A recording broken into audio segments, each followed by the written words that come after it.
Okay, I think we're in. So this week we're making another character from our D&D campaign. This is another NPC that we've recruited to join our party, and the DM's going to make a character sheet for it. Um, so this guy's name is going to be we know he's a thief of some description. So the name we've come up with is Robert Sandybody. So short for or long for Rob Sandybody. And so Eli's already started sketching a pose. We know roughly we were going to make the face a mix between like a character from like one of the Witcher trailers and Bronn from Game of Thrones, that sort of cutthroat vibe. So I'm going to get started on the fella's face, and we'll work out what sort of costume he's going to wear. So originally in the campaign, this guy is one of the town guards who joins like the militia, and we've already decided what those guys looked like. The town guard, that's from one of the earlier episodes, the first one. But because we're basically out of that scene now, and this guy's going to be sort of the character that when we have people who drop in, they're going to be playing this fella. So he's got to have more of an identity beyond where we found him. So yeah, we're going to come up with what sort of costume he was in. So we're probably not going to go with the town guard vibe because yeah, we're not there. But yeah, all right, Eli, what are your thoughts on what he should be wearing?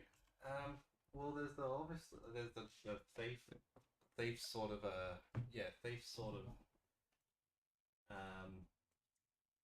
trope where they're all in cloak and dagger sort of stuff. I don't know if we want to go down that road. Maybe some bags and stuff on him, like light pouches and stuff for him storing his stolen goodies. Yeah, definitely going to have a bunch of those sort of money bags sort of things on his belt, and carrying. Should we do Bronn? Like Bronn in Game of Thrones has that sort of like leather scale armor. Yeah, I like that. Yeah, we could do some sort of like, because it is fantasy. We could do some sort of like tunic. I don't think we'll copy the Bronn thing exactly, but yeah, come up with some sort of we'll try at least some sort of like some sort of like leather vest, maybe that's got it that's either layered in some way. I was going to start the face while you worked on the pose, and then I figure you'll tweak the face when you come to your drawing. So I was gonna at the moment I've got this sort of like half twisted pose. Yeah. Where he's got maybe either stashing or reaching out to grab this little purse, or I think having him reach out a bit more to grab it would read better. What's the other hand doing currently? That's reaching like that. So yeah, Bronn has that dagger stashed behind his back. Yeah, okay, yeah, holding it in a similar way. Yeah. Maybe like half out. Or it's there. Or maybe have him maybe reaching to grab something and he hasn't grabbed it yet, and the dagger's there in case he gets caught. Because he hasn't grabbed hold of it yet. There's more of a story in that. The arm's stuck behind his back.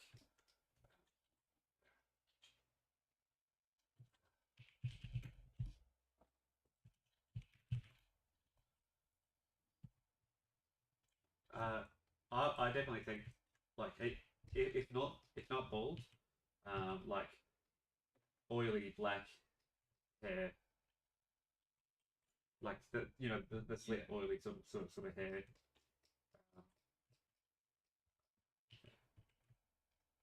We could entertain the idea of him being bald.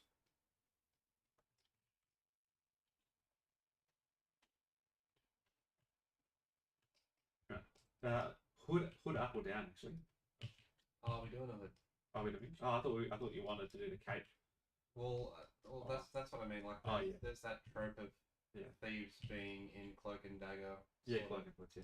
Maybe have like a short sort of cloak that's like no longer than just below his hips. You know, one that just goes over the shoulder. Yeah, yeah. Well, Bron's got that little tiny like I think bit of his shirt that sticks out, like this guy's just going to end up being Ron at this rate.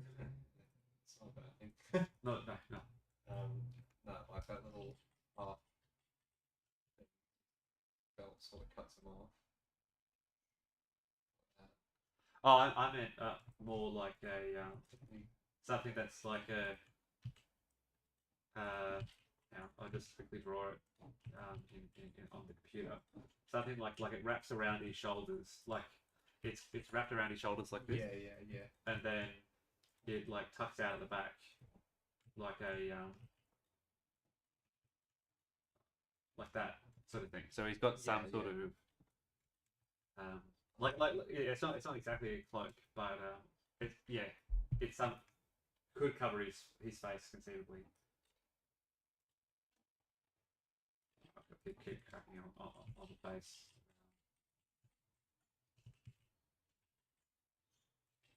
Yeah, so we know the fella's backstory from the module. It's comes from a town, and then they all turned into like they fled the village and then became like a militia sort of force. The fella's a thief. What else could we put in sort of in his backstory? Well, yeah, the Sandybody. What's the Yeah. the origin of that name? Yeah, there's got to be a good justification for that. So my 2 cents coming up with that was like that should be like one of those like English names where it's like someone's last name is like Fletcher and they come from and someone in their ancestors was like made arrows.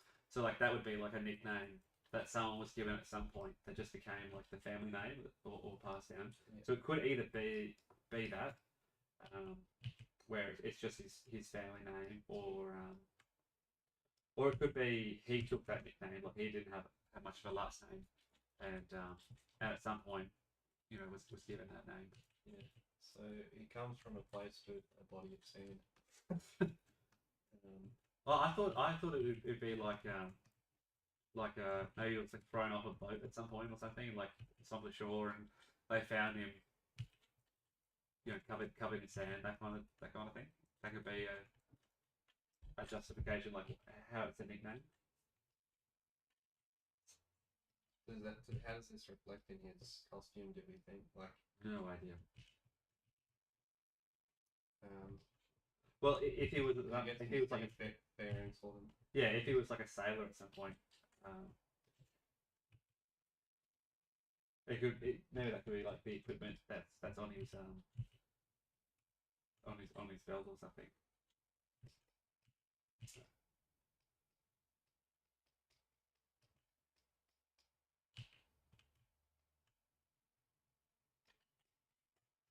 Or okay, what about so he's a thief. Sand is somewhere in the name. What if it rather than being like a sailor, what if his shtick for robbing people was like pretending to be like washed up on shore, shipwrecked, and then people would come and good Samaritans would come to like look after him or whatever, and then he'd rob them. And that could be how he made his money. Robber. Sorry? Seafaring robber. Yeah. Pretends to be like in need of rescue, and then. Or he could be constantly stashing his stuff, burying it in sand. It's constantly dirty and sandy, so that's his nickname, is Sandybody. I think he's gotta have sand on him though at some point to get Sandybody. Like, unless he's always burying things. Yeah, like he's constantly stealing. He's constantly covered in dirt. That could be one way. I'm not sure about this pose. Yeah, he's got to be looking over his left shoulder, reaching to grab something. I wouldn't have him holding anything. Yeah. Yeah. I could picture the pose in 3D. So I could start with the pose while you work on a costume. Because I think the pose will work better in 3D than 2D. This idea of at least. Okay, that face is way too gaunt. Should it be lower profile, like sneaking around? Uh, I don't know. Well, okay, so he could be either like a suspicious sort of profile, like low suspicious sneaking, but that's Yeah. kind of obvious. Or It he's is been- just like he's walking past someone. It's like yeah, just taking his stuff. yeah. I think I lean towards no, keep him more upright, still in a lean, but he's he's but by this point, I picture this guy as being like 40 years old.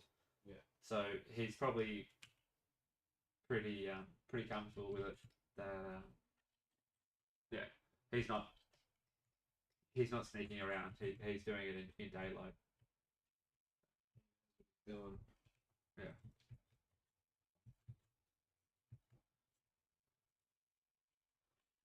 Well, that's the start of the head I've got, but I think I'll change it. I started with a bit of the active for bronze vibe, but I want to change it so it's not clearly meant to be him. Maybe just either I like the cheeks being that way, but no, I think the head over the other shoulder, like he's nicking something from behind him, like his body's facing the other way. Is the way I picture it, but I'll get started on that.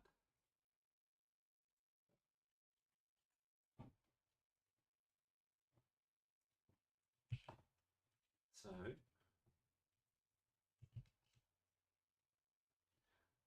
this is yeah, there's going to be a whole lot of sort of like twists in the body. It's going to take a little bit to sort of work out.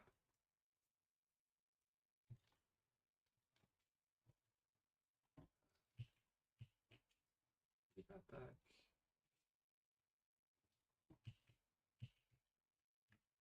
I like the idea of him having a like a long skinny sword as well, sort of at his hip.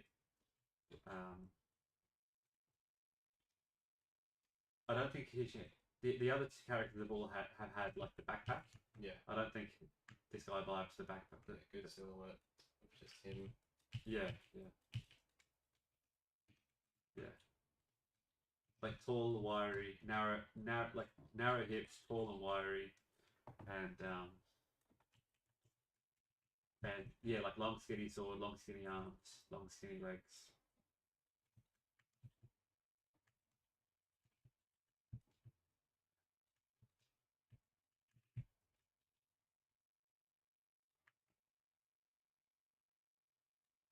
This, yeah, the pose will be.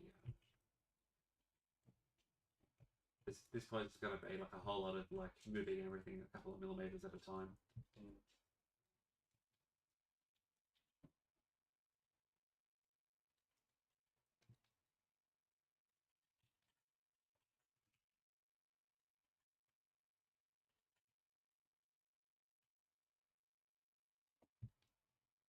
What could we? How could you make his costume look more like his Oh well, sailors don't they? Do they have different footwear like boots? Um, Is that a thing? I'll take a look. Yeah. Like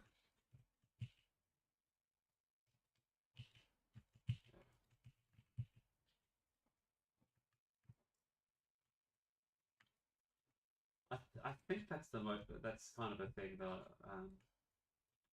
I've thought before that that they put them in boots, but Yeah, I don't know. I might be mixing that up with something at the moment.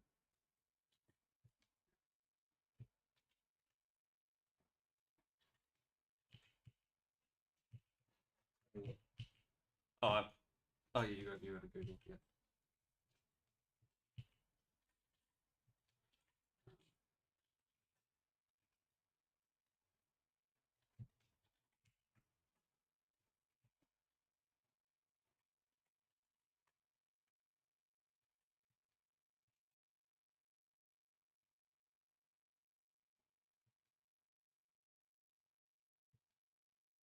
Now turn the head. It's a bit better, but I've got to lift up his feet. I've got him turned like so. He's stealing something. Imagine it. He's stealing something in front of him, right? Yeah. Like that, but he's checking behind him. Yeah, That makes sense. I'll try that, but I'm gonna. That's I think that's pretty good. Like that, you still get that twist. Yeah, but I think this arm needs to finish the job. Like this, I think this arm's got to.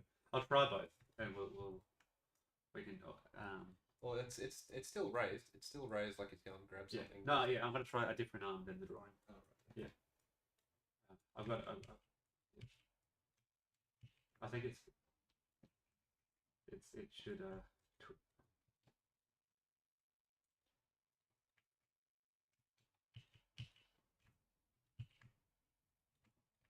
Yeah, sort of like he's just walked past someone. Well, you know what? Yeah, I'm gonna twist his hand up like he's reaching up. That's with not it. bad. So, I'm looking at a bunch of old fisherman stuff, and it's yeah the leather apron, obviously, so they don't get crap on them. With that motif with the big like that layered leather. Yeah. Then you could do a sort of. The other ones don't have an apron, so we're fine. But Well, one guy did. The first guy did. The other guy that's with this fella. that's true. I've just got to fix. I've got to fix more of it. I think I've got the head too far back. Apron, big gloves. Probably not gloves for the thievery. No, maybe gloves in his pocket because he's Yeah. Doesn't want to touch anything. Yeah. I don't know. And the beanie, Sorry. like a beanie, Oh yeah.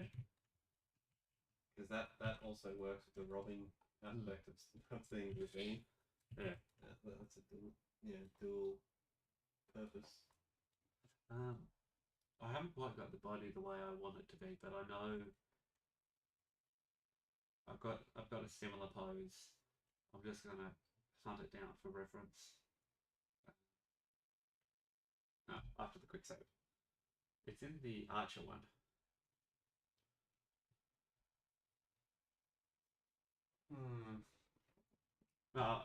Yeah. Give me another 5 minutes and I'll get it.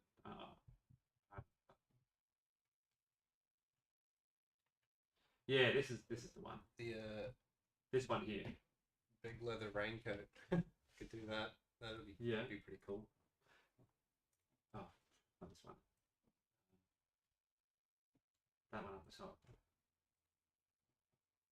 So, yeah, I hadn't gone far enough with it with the knee bend, but no, one like this, where he's. I'll just tweak this one. Yeah, that's pretty good. That pose. Yeah, but I still think that's pretty much. Yeah, but I still want to change it. Like something's because I've got this thing on. Yeah, I pictured this arm not being like that. Like I just hadn't taken this one full way yet with the knee band. But yeah, I do think still did this.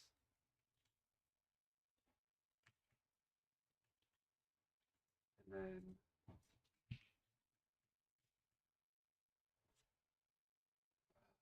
duplicate into. Oh, hang on, grab the wrong arm.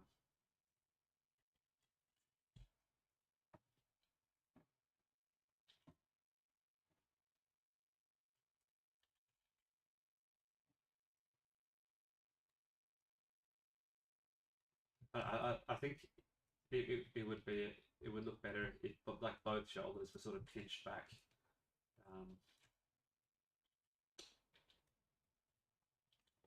So I'll just give this a go. Try this.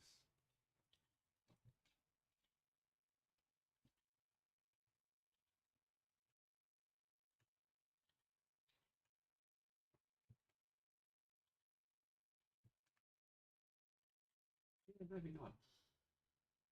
Maybe it does need to be more out of the side.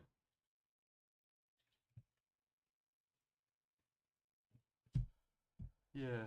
What's that? I wanted this one. I hadn't finished making it more of a lean, but that's the sort of lean I was picturing. But I was sort of, I still haven't quite. It's still not quite how I imagine it. But I'm just going to try and do it, and then I'll try your one. It's fine. Yeah, the thing I've got is pretty much he's just doing two things at once, which is looking behind his shoulder to see if he's been caught, and then reaching for his blade. Yeah. There's not. I feel like there's not much room to.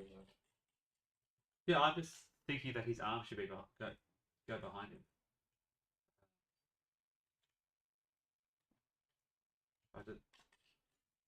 I'll just try because I still haven't. Yeah, I just want to get it how I picture it.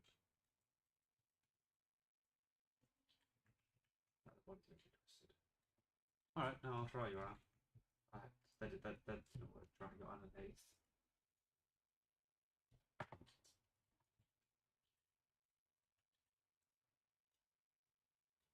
Maybe it does need to be a bent elbow.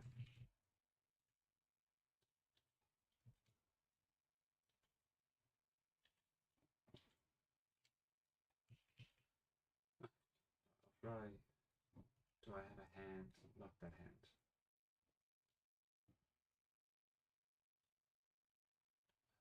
No, I might need to make a new hand.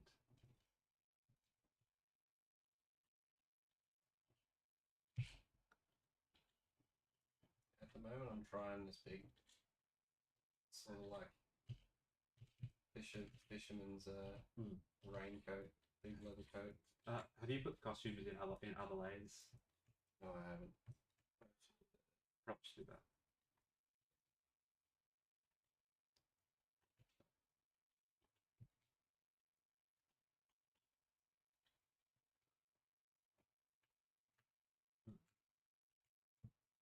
That's your hand. Okay, so the thumb is a bit slot. Yeah, mine's more. Yeah. Oh, sorry. I'll recreate yours. Then.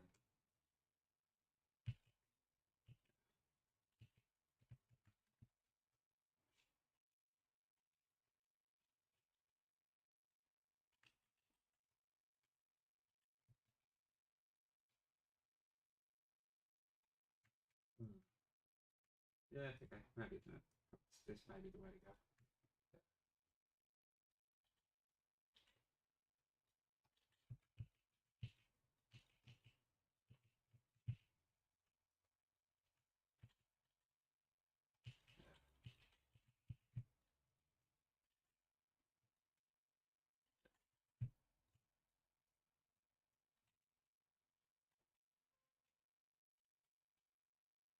Yeah. Okay. All right. Well, I will.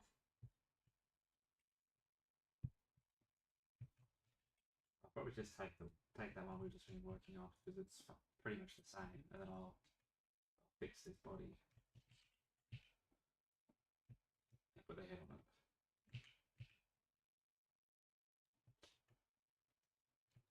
Okay.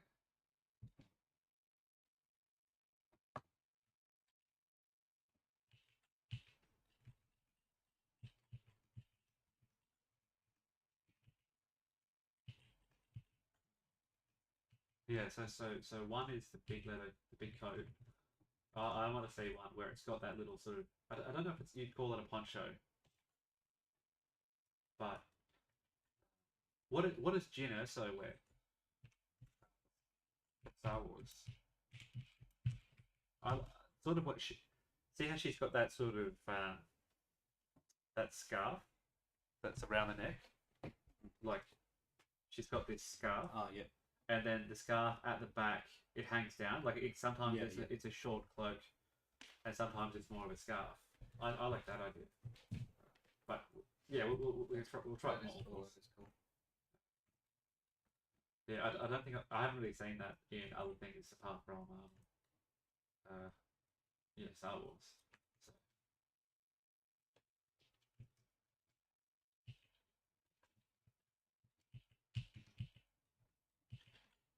I think that could be cool to have his like sort of bottom half of his face obscured. Oh yeah. Under that, so if it's that scar, it's like he's pulled it up over his nose or something like that. Yeah, yeah. I was gonna make this guy a little taller as well. The other character we made was very short, so they'll be a good duo maybe if he's really big, or not really big, just really lanky and skinny.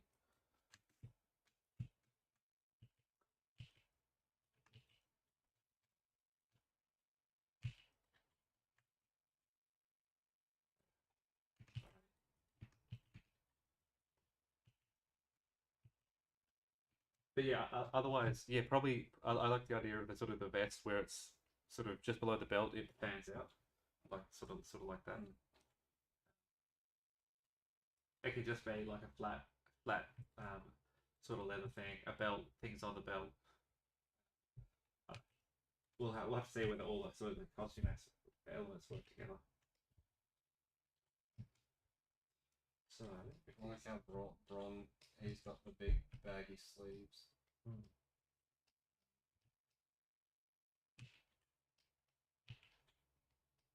Maybe not baggy. They're not really baggy, but they are way too long. Yeah. Yeah.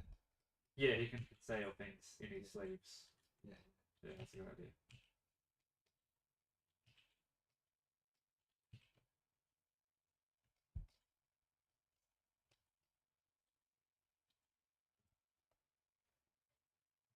Yeah, and we've just done two characters with rolled up sleeves because they both happen to be chefs.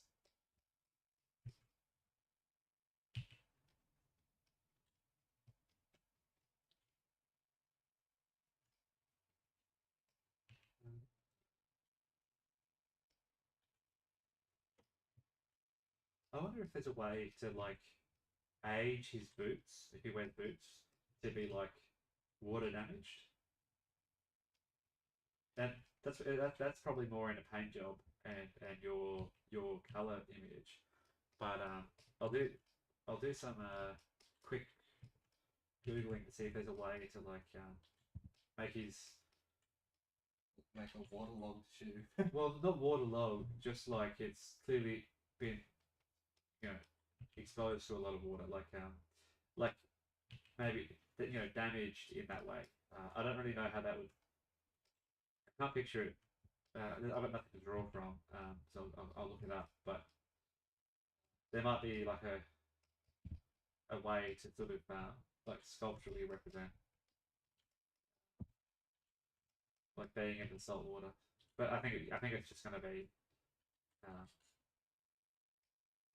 making it look just generic aged.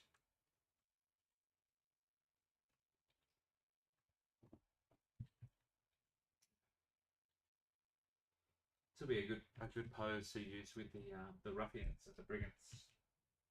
Yeah, except this guy is literally a ruffian / brigand anyway.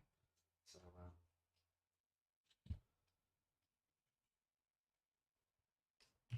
he may as well almost be part of that range.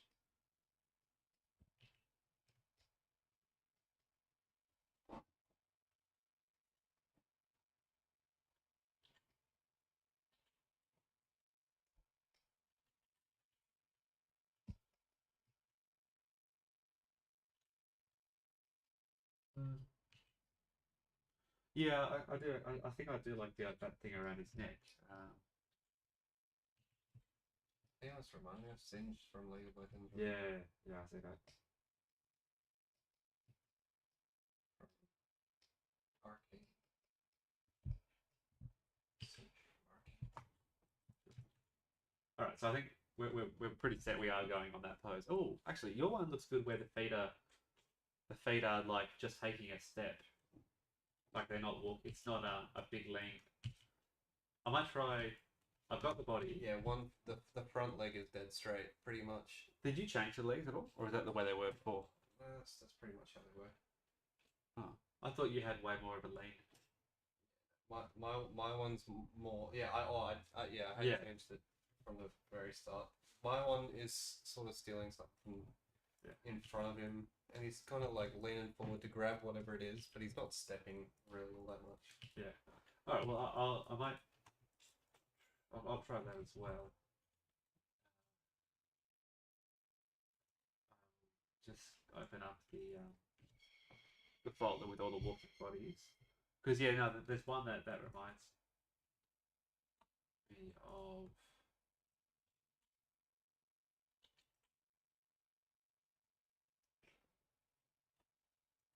I think this one. Try that body.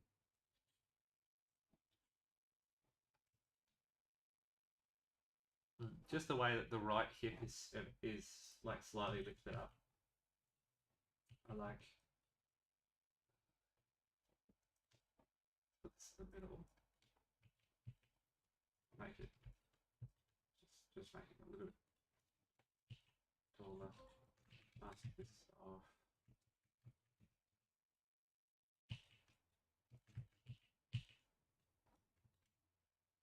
And then I need to grab everything but this. Give me open. Yep.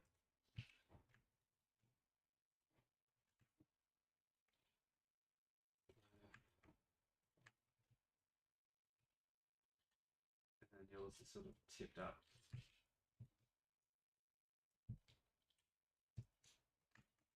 Or rather, this is more underneath.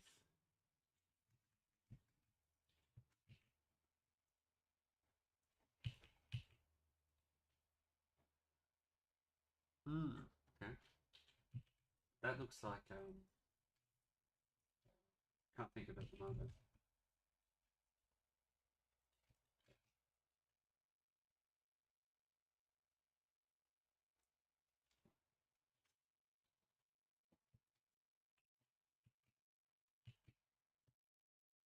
What's on the front of his vest?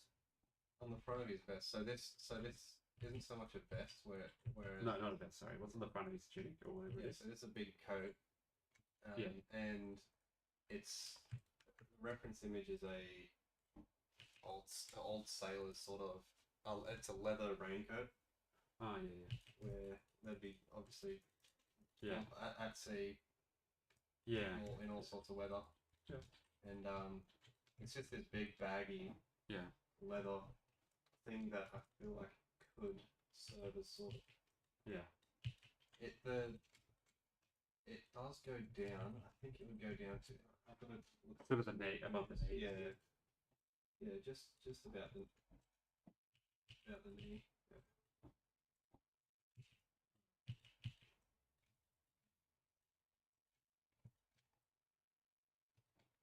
Yeah, I think it might work better with Oh, honestly, no. This one's a jacket. It doesn't come down. This one's a big jacket, and it just does that, like straight down. let's recut that away. Put this back, that back. Forwards.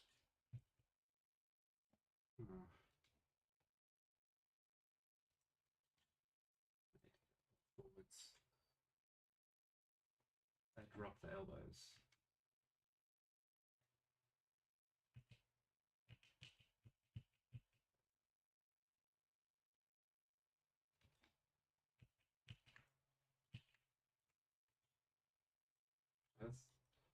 Yeah, I need to change the arms to work with your one.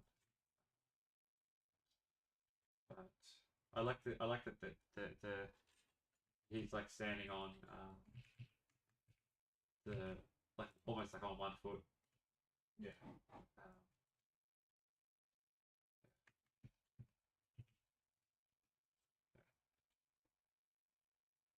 think so. Drop that shoulder. Oh, it looks like he's...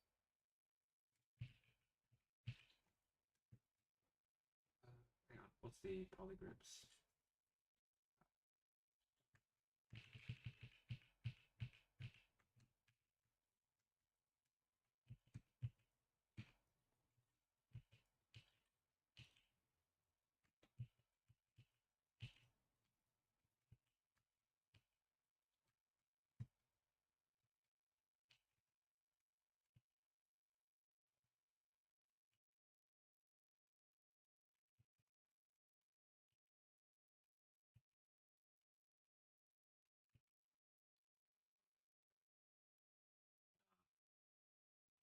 I'm not.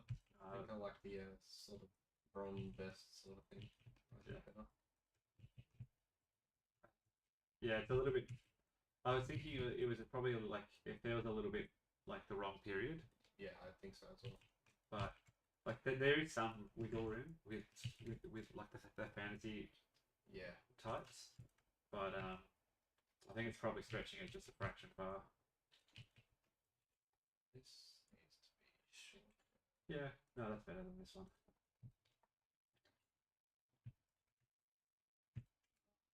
Okay, I'll work on the. But it's just for whatever reason I keep losing the polygrips in here.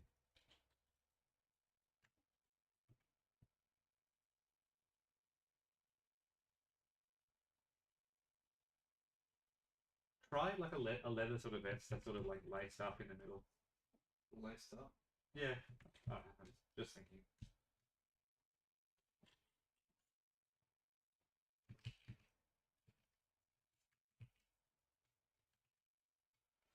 Yeah, and then it splits sort of below the belt and like what you've got in that sketch underneath. Yeah. Yeah.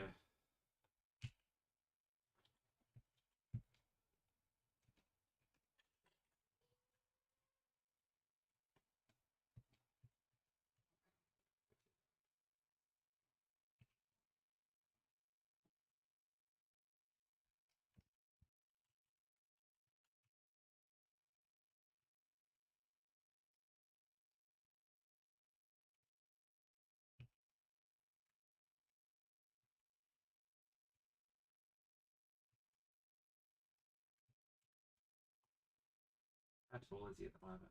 He's 29. So he would currently he's quite tall.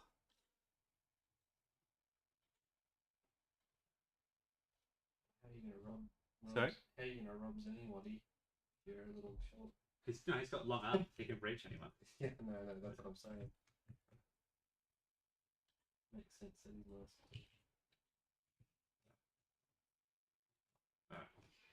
And he's got like a real sketchy sort of like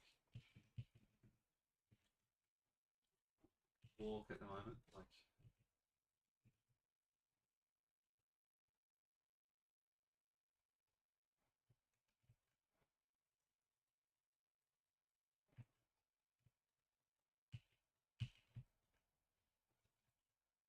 is that some sort of like leg wrapping? Is it No, it's just a big, tall, loose boot, like Yeah. like what Bron has.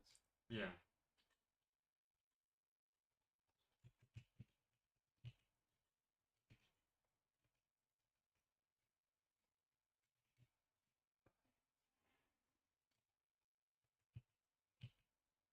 Well, I'll keep.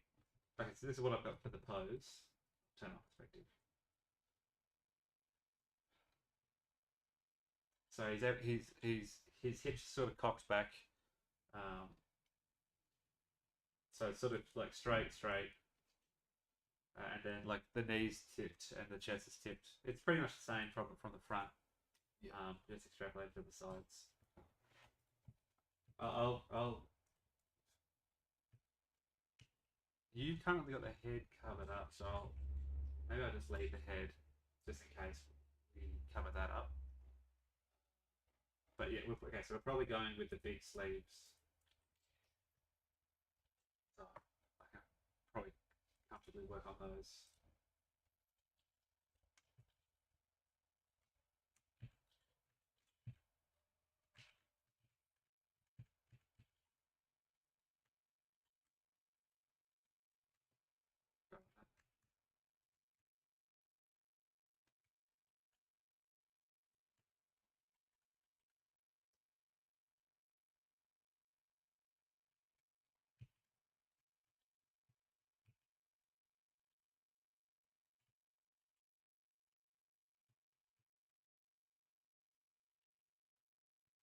Can't be any question of finishing this one on time. This goes a bit. It's much easier. Yeah. Straightforward. Yeah, not the last ones.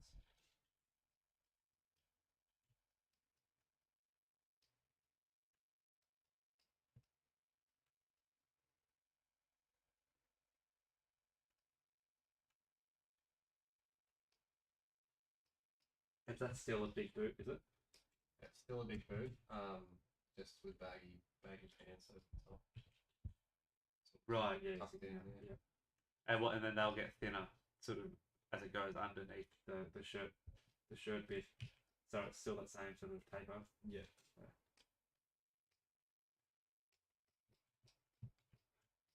It's like if you try and stuff your long pants into a boot, they're just going to bunch up around the around the knee. Yeah. Oh, his sword. So he's got to have the dagger and the sword. Yeah. So dagger around the back. Yeah. Sword around this way here. Because we're going to get through the costume in like 3 seconds. He could have nicked the sword from somewhere. So it's like so rather than just doing, we have a bit of time to like maybe spend some time on the weapons. So like the dagger doesn't just have to be a normal knife. So what if we made like from 2 separate places, like they've been stolen? Yeah. Actually, I don't know if that's how that would work. What do you mean? Oh no, sorry, no, just what you're doing is fine. I need to twist the fabric around this sleeve. That's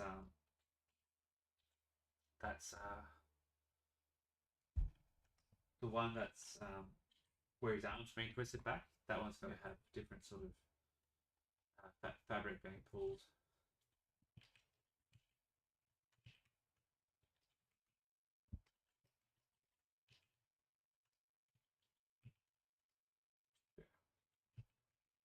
Like one of the swords could be sort of like Middle Eastern, like potentially. Maybe the dagger could be like a curve. Well, I like the idea of him having like sort of scimitar blade sort of thing. I think that works better on the dagger, because I think the sword should. I think the swords should still be like long and thin. Yeah, I think that's a good idea. Yeah. Like a rapier or no? Yeah, just. Oh, an heirloom sword. Yeah, like stolen an heirloom sword where they're like the big. They're cool swords. Like what's it called? Who's that vampire from Castlevania? Dracula.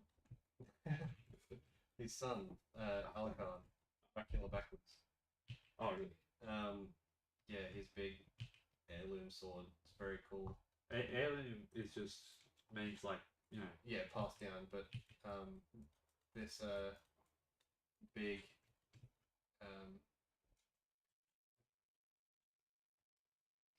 real long thin sword. Yeah. Yeah, give it a fancy, like a fancy hilt. It can still be a dressed up scabbard. I just think the scabbard should be long and skinny. Yeah. But it can have a complicated hilt.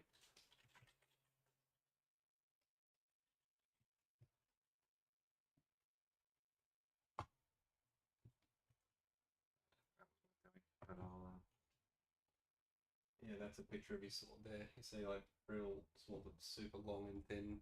Yeah. Can you put it in the Photoshop document? Just copy paste it, and then that way I can see it.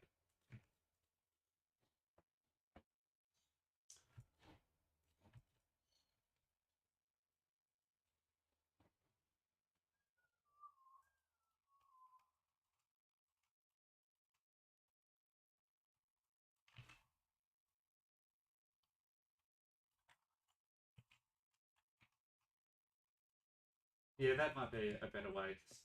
That might be a way to make this one more interesting. Because otherwise, here's just going to be a sort of a thief, obviously, like a rogue or whatever. But oh, I can't. Still could barely see. But yeah, come up with something like that.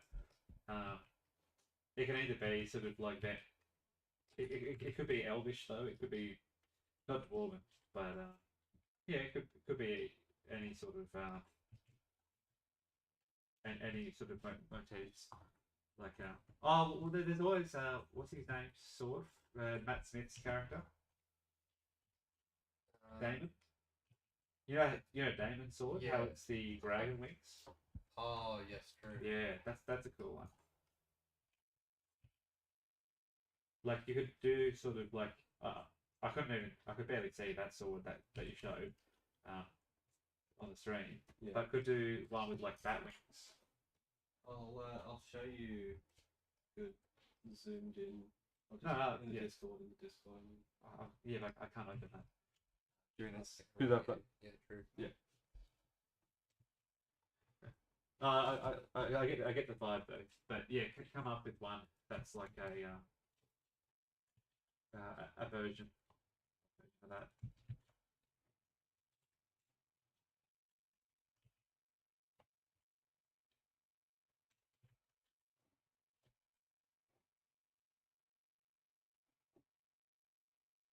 Why don't you draw like two or three versions off to the side? Yeah, true.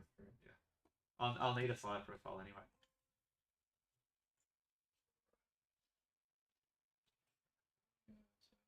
So if it's okay, so this a sword, which is going to be either like clearly not just human. The dagger he's grabbing is going to be like the curved blades, like we did on the Southron Assassins. That'd actually be a neat little meta sort of thing where like You stolen one of your Southron daggers. yeah, exactly, because they're meant to be like like assassins, right? Yeah. And like real well trained sort of assassins. He got From where? The ones that we Sandybody? yeah, this guy. No, what I'm saying is they live in a. Yeah, they live in the sandy. Yeah. They live in a sandy place. He used to live in a sandy place. Yeah.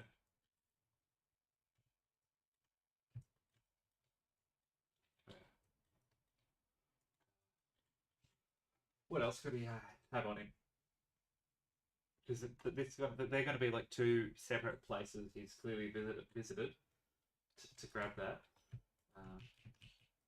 Could have okay, you could have like a belt buckle that's elven.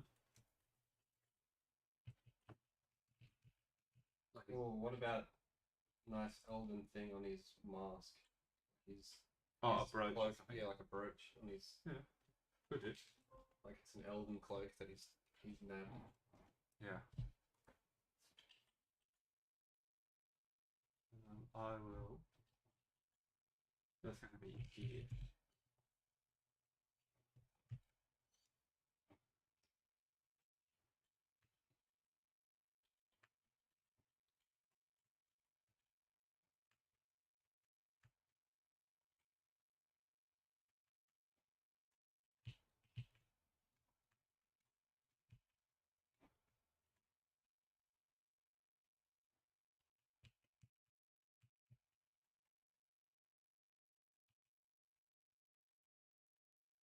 Remember, just draw it in the scabbard.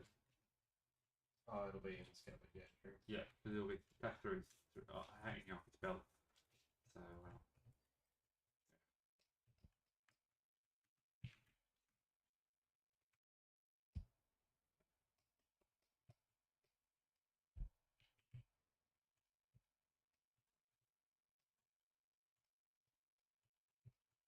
I'm gonna get started on that tuning now.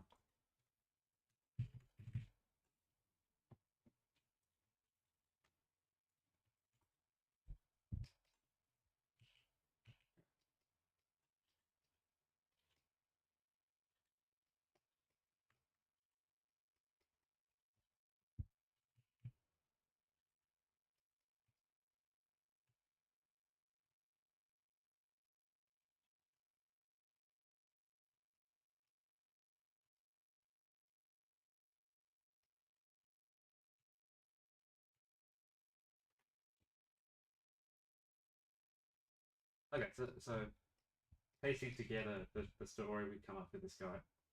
So he comes from the same town that was raided by the orcs. The town fled, and so you can say that like okay they fled and some of them like formed this sort of like militia, but and they're just like out for hire for all sorts of different people. Then like okay, so they've been doing that for a fair while. Presumably they're not always hanging around in a dungeon. Like they got to have lives, go get food, do other jobs. So maybe when they've got downtime, that's when this guy plays his pranks and like goes pretends to be like a washed up sailor. Yeah. To get looted or to loot people. So at some point he's made his way south and fought or got in trouble and that's where he's nicked one of the assassin's blades. And are you thinking of making that sword like obviously the idea came from Castlevania, but are you thinking like that or like a vampire sort of vibe like of that or either that or do like not anything in particular. No. oh, okay. Yeah. Yeah. But yeah, it could be like another bronze sort of parallel where it's like he's got gear from a couple of different sort of places and just how like Bron always says like he's been above the wall and he's kind of like he just drops these little hints like he's been to all these places and he's seen all these things. This model having like the different bits of equipment from different settings is going to kind of be the same sort of storytelling where it's just like he's got like a juxtaposition in his gear and that sort of like it's sort of like okay he must have obtained that somehow, you know, and so he's clearly like well traveled and whatnot, and then at some point he's made his way back to more or less his home, and that's where we find him in the story, I guess. I like the idea of a sort of snake head on the image. Yeah, a sliver that's I can't even say slithering, but yeah, do that. Where would that have come from? Or what could we come up with for where there's a sword with a snake head? Sands. Oh, well, that's another desert one, and we've got the scimitar.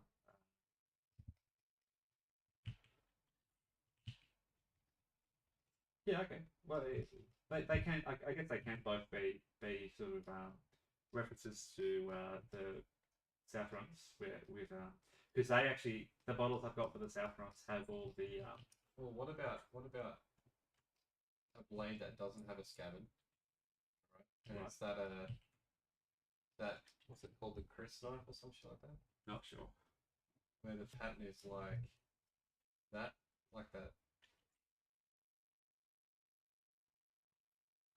As a sword. Yeah. How do you take that out of a scabbard? It doesn't have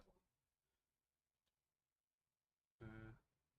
Oh, hang on, let me have a look. Chris.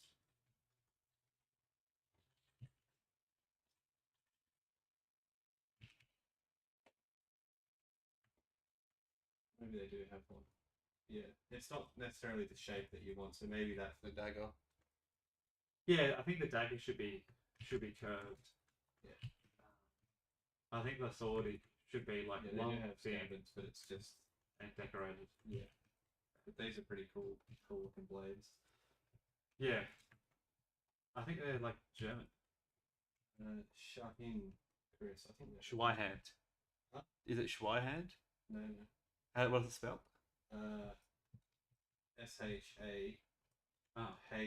I think Arabic. I think that might be two-handed, like spy. I don't know, hang on.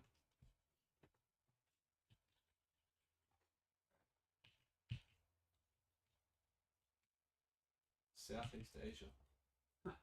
But there are, I'm pretty sure there's like Landsknechts, like Yeah, I'm sure there are heaps of different types of.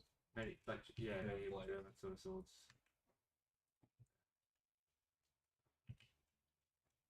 I think I think the snake idea is more is interesting, and Well, because then that's what made me think of the the curved blade. curved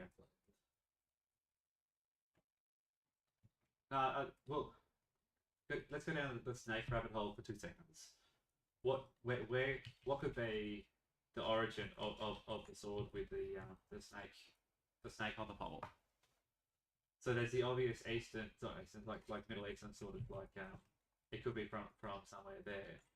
Uh, are there any sort of like cultural motifs with like Slytherin in Harry Potter? That's the only thing I can in fantasy I can think of that's sort of snake related. Like there's no snakes in sort of Lord of the Rings or anything like that.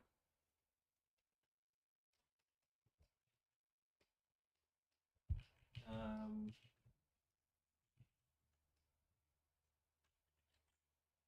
all I think of is the sand snakes from Game of Thrones because we're thinking of Bronn and they sneak in there.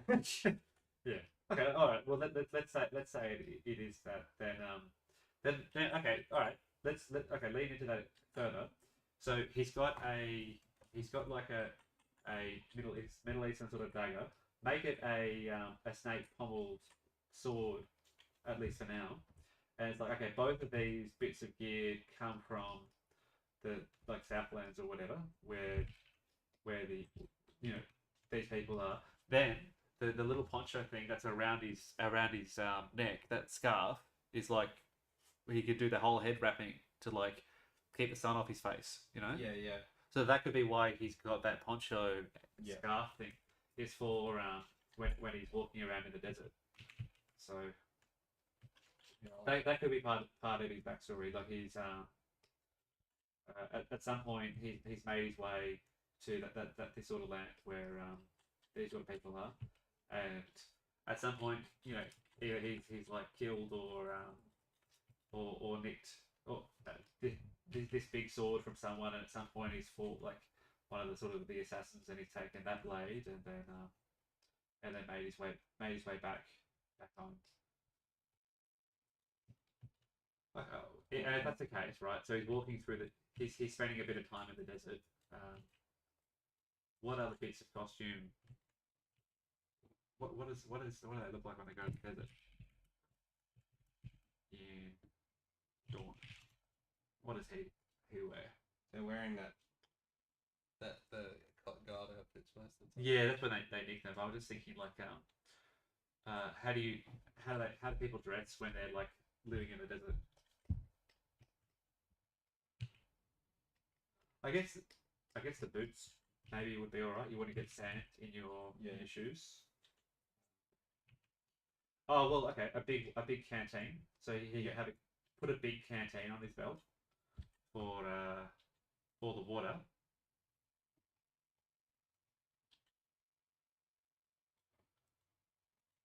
So yeah, okay. So he'll have the money bags. He'll have a canteen of some description. The I scarf. have an idea for a sword, which could be pretty cool. Yeah.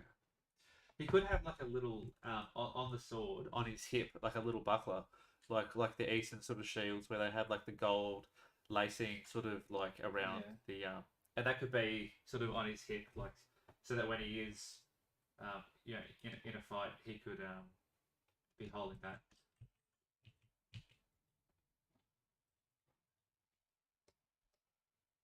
I've got a couple of ones I made up for some other models. I might crack those out and modify one of those, or I'll start again and I'll base it on those.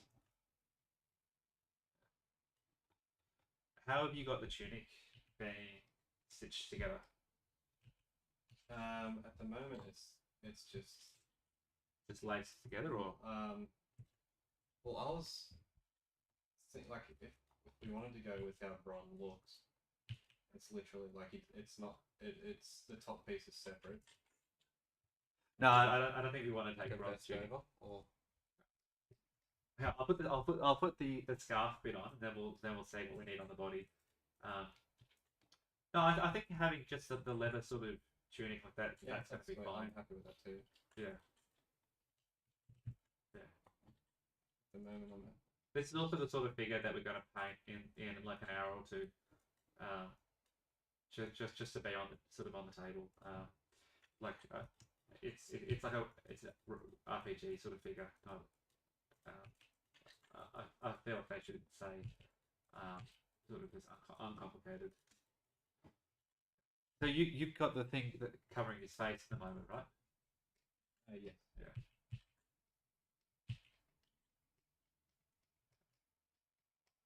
I'm gonna leave it off for now because, but it's literally if we want to put it back on after I've, even though I've left it off, it's not going to be much work. It'll just be adding an extra piece, but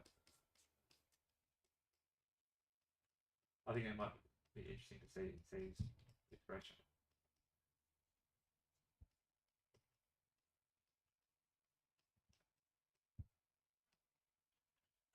Let's start with that.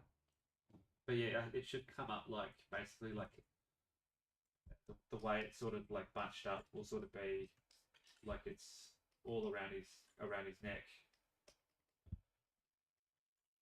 so that like his head is sort of like a turtle shell sort of thing, like it's just popping out. Yeah. I could actually duck his head like he's hunching a little bit, just like in his shoulders.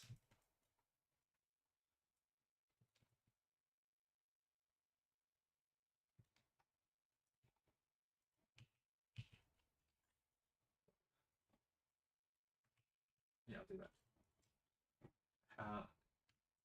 What? How's the head sitting on your one currently?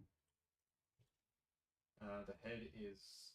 Oh yeah, your head's already forward and low. Yeah. Yeah. Yeah, I've just dropped the head on mine as well. Big singe from a little bit. Yeah. Yeah.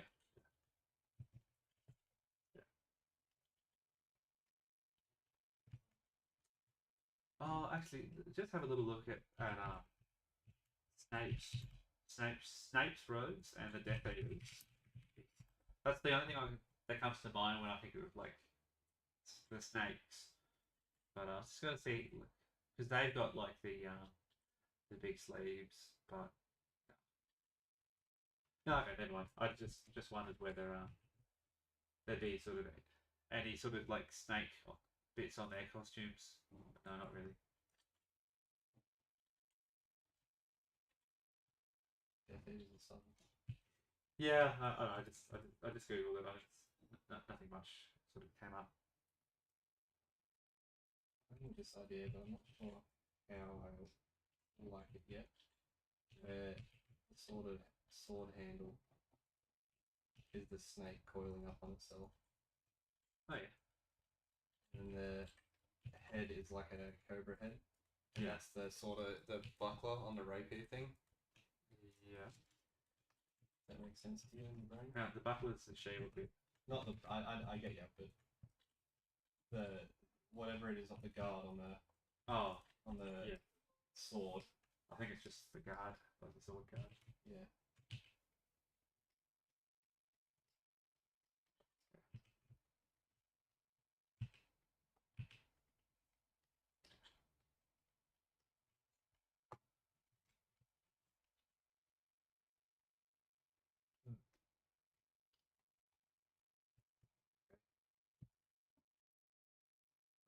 Copy that, put that in the folder. Again. Not sure where to put the scarf on his back, like the bottom of the scarf bit, because we don't want to cover up the back so that you can see him drawing the sword. Not sword, the scabbard. Sorry, the dagger, if he needs to. But on the other hand, maybe we just show the handle of the dagger, and then it's sort of inferred that he's grabbing it out. Okay, actually, we'll try that.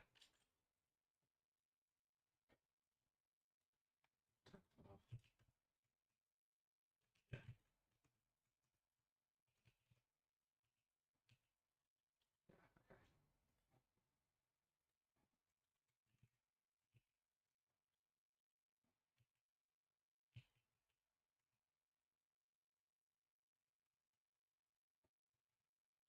I'll do the boots.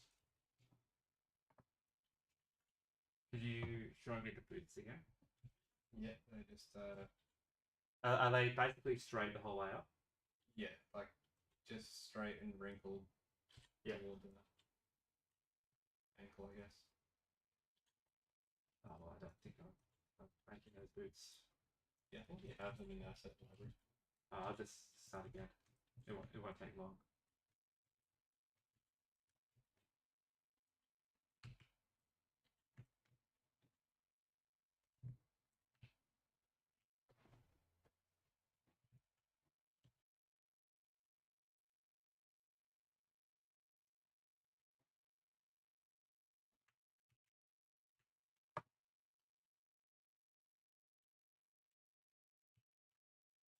Oh shit! No, that's right. I should be able to work out the boots from here.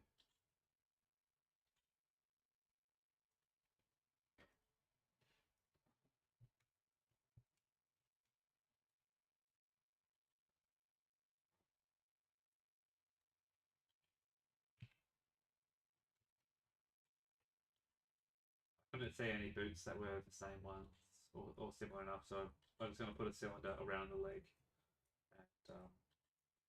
and Call it a blend. day. Sorry? Call it a day. Yeah. I just blend it with the shoes that are already on the figure.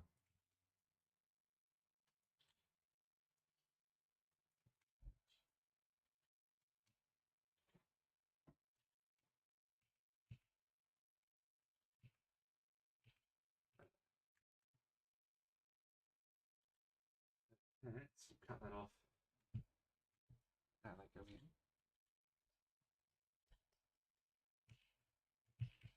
Can you show me the pants again? Just real quick. You need to go further across. Other way. Cheers, yeah. Yeah, because you had that it was sort of like a triangle sort of look, the way they were bunched up on the left one. I was going to copy. Yeah. Yeah.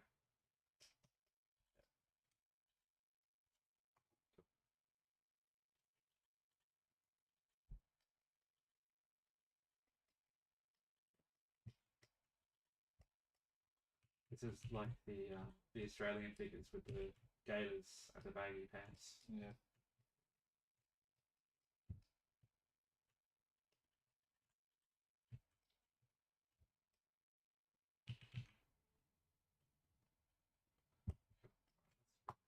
That's it.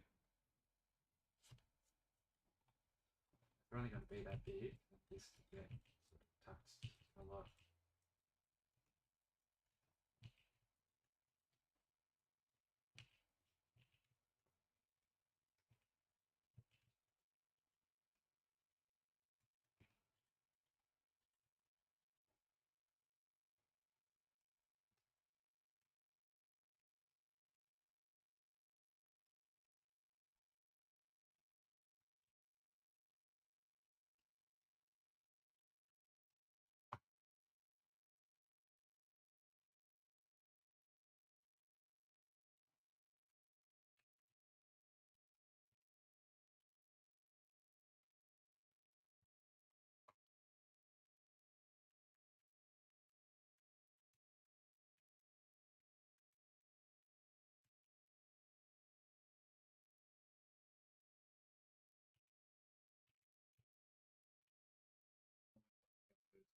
Yeah.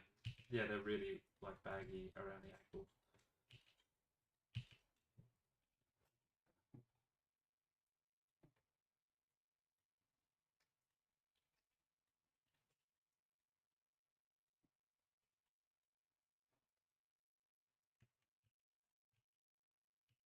Boots are the absolute trickiest thing to do.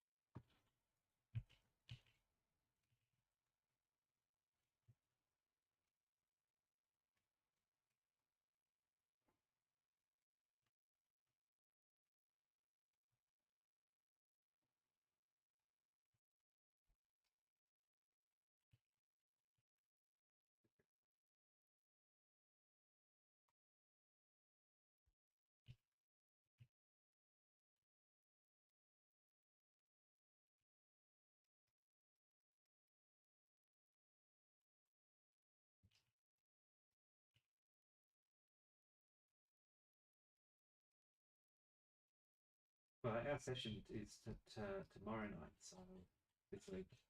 So I'll be able to take this guy home tonight, and we'll put him onto print. But he's going to finish printing tomorrow morning, so I don't think I'm going to get a chance to paint him tonight. Sorry, tomorrow. I won't get a chance to paint him before the session because we'll be at work all day tomorrow. But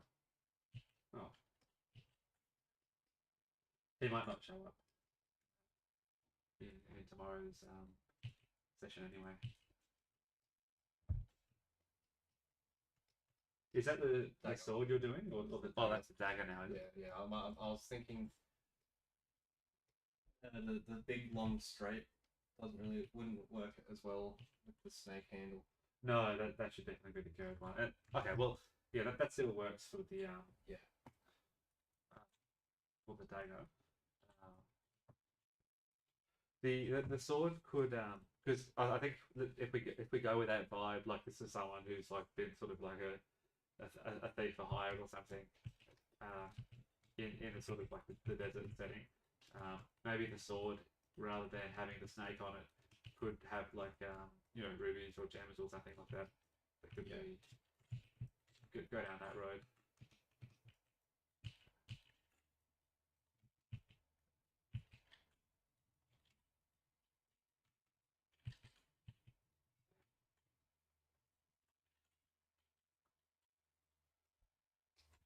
Since you've done that one, done that piece, I'll get started on it. The costumes too.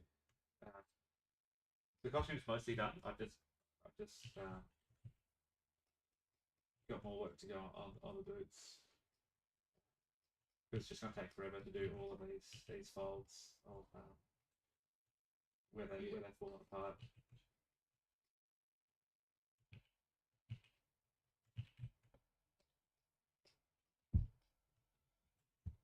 I think for that one, like leave the bulk of the blade of the scabbard like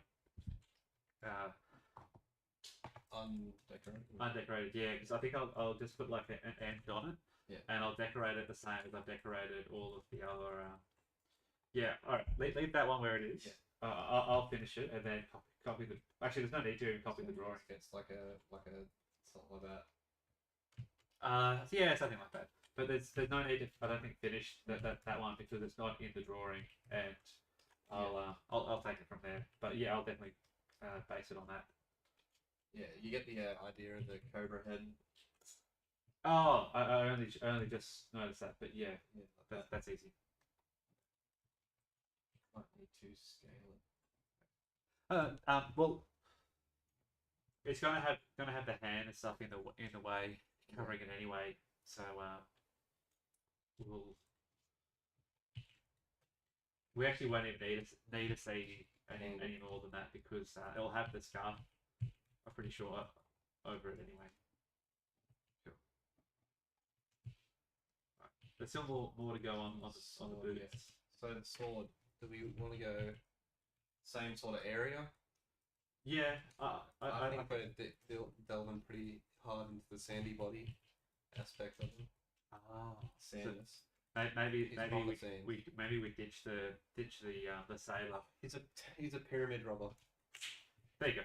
Done. All right, if you're done. All right, that's like a grave robber. Yeah, I still like the idea of like a thief who like how Saul Goodman in Better Call Saul, like he's got that bit with his friend where he pretends to be passed out on the ground drunk, and then the person comes by and goes finds the. Do you know the one I'm talking about?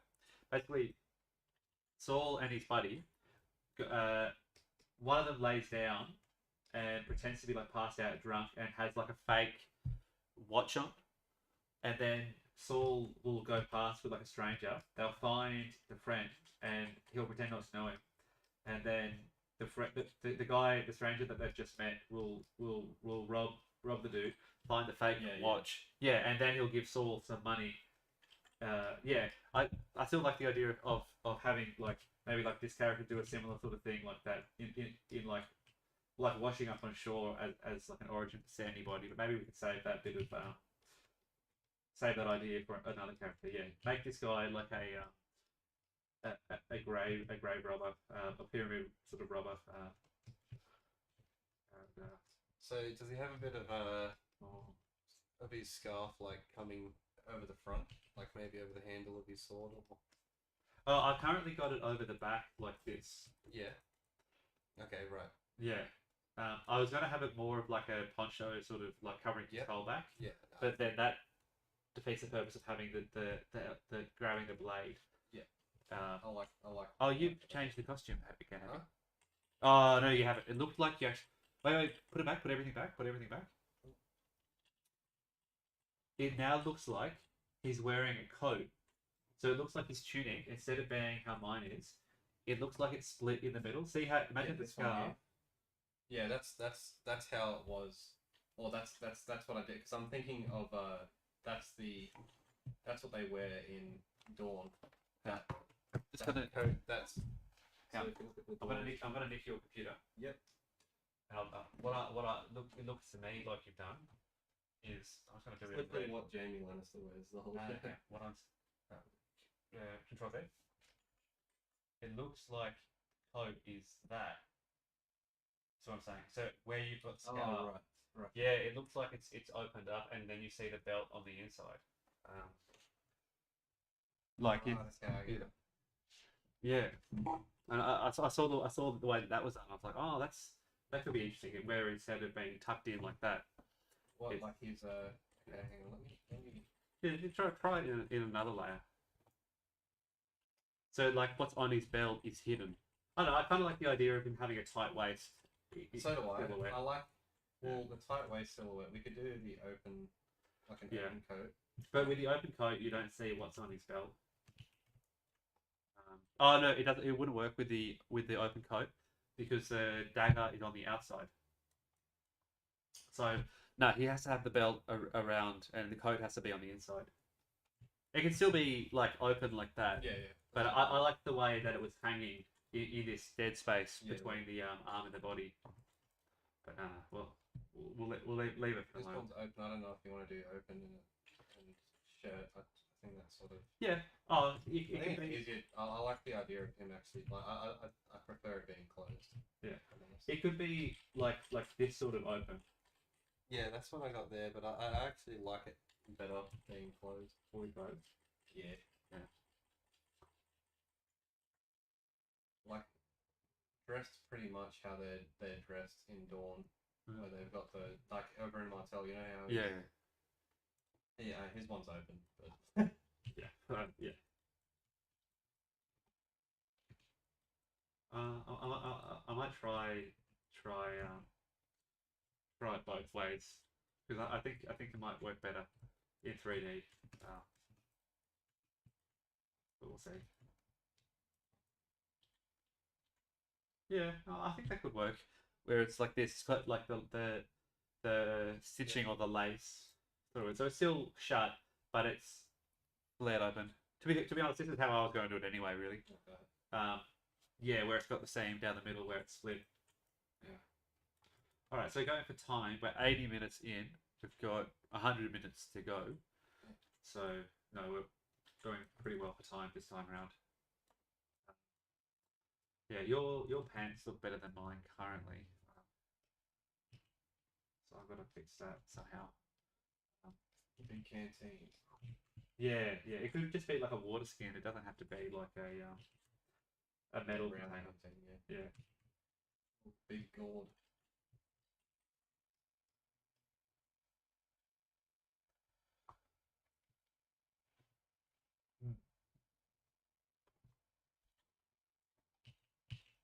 Could he? What could he have on him that comes out of like one of the something that he's robbed? I guess that could be where the swords and the daggers come from. Then. Yeah, sure. Yeah.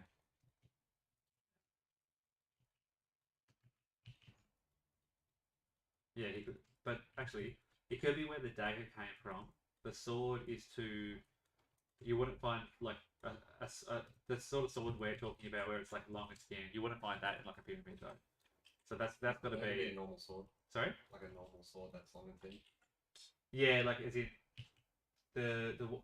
he could have found that little dagger in a pyramid, like on like some buried person. Yeah. But I think he's got to have found the sword somewhere else. But that could just be he could have stolen that from anyone. Yeah. Anybody. Yeah. Anybody. Anybody. Yeah. Yeah.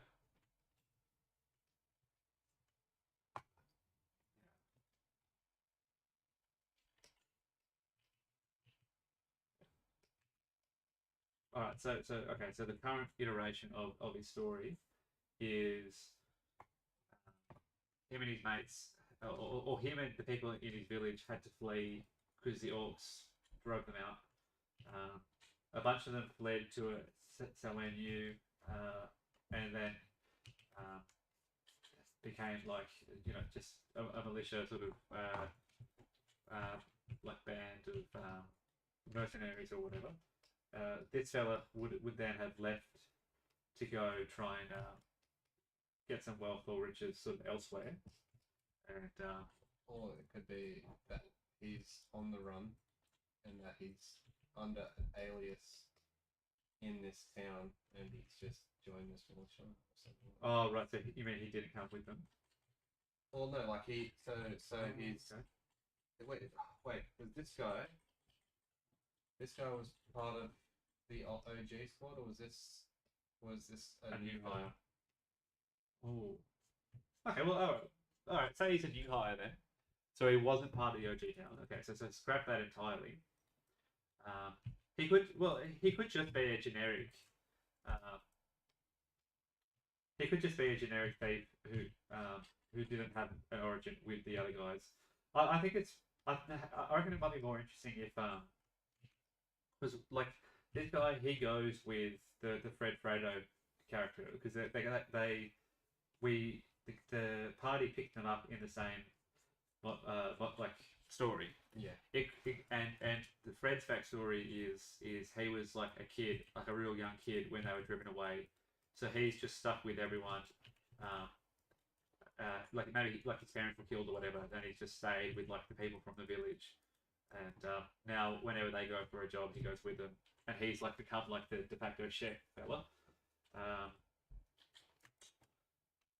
This guy, I think, being like part of the same village means, and now that like they've both left those people and are coming with us, I think it's better that they knew each other. Yeah. Well, yeah, just I know. yeah, they're friends and stuff. And like, but they're also totally different sort of vibes. People, yeah. Yeah. So the other guy's arc, the Fred character, he's the like the wimpy kid who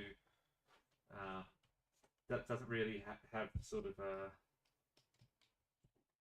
actually no, we took him away from being a kid, but he's still the young naive sort of not he's not much of a fighter, and so far he's rolled so poorly that his arc is basically going to be like finding his confidence and stuff like that, and like learning to be a fighter. This guy's arc, if he started in the village, left, try to get wealth and stuff elsewhere, then he's and maybe he either goes back every now and then with what he finds, or he's heard through the grapevine that they've got another job or something, so he might go back to join them, and that's where we see him.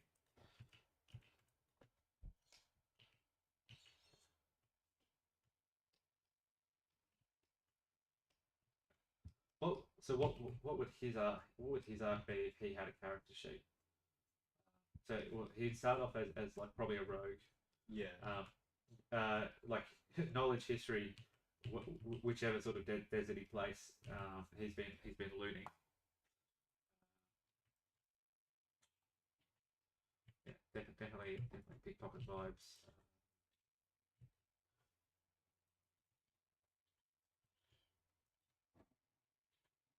Yeah. Thieves pouch, thieves equipment. Yeah. Yeah, not sure about the open vest that you've currently got. What one are you? What one's yours? Mine's gonna have mine currently has. Yeah. It'll change to match to say with yours. Mine currently has like a little bit of a lace sort of every like 2 inches. Like he ties it together. So Oh right. because he's hunching over, I was going to have these sort of like Yeah. folds sort of around the sort of just the crease in the hips was sort of what I was going for. What about that if it's like tied like that? Bow. Yeah, it'll be a small little bow. But see how I've got these folds here where the hips bent. Yeah. That's the sort of thing I was imagining where it's like tight there. Maybe he hasn't even got it done up around his neck or something like that. He's fine. But yeah, okay. Well, I think we will run with that at least for now. So I'll make this more permanent. I still got to work out what sort of sword he's got.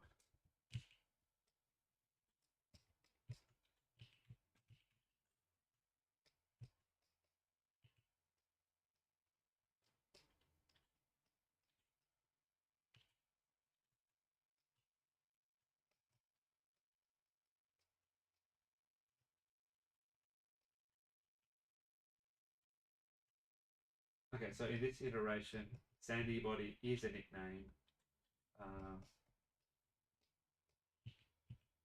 Okay, so yeah, it's Fred. That's what Fred called him because he knows that he comes from fucking Sandville. He knows his backstory. Well, I was going to say, look, it might be more interesting if it's like a nickname that he was given by, like someone, people who captured him. Oh, okay, all right.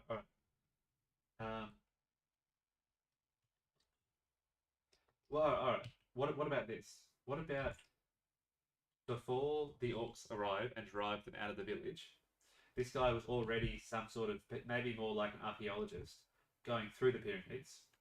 Say he came back from one of his sort of expeditions, still covered in sand, and then when the orcs come into the village, oh, they take all of his shit. Well, like the orcs, and now he's like, okay, well, if that's the way of the world, I'm gonna rob.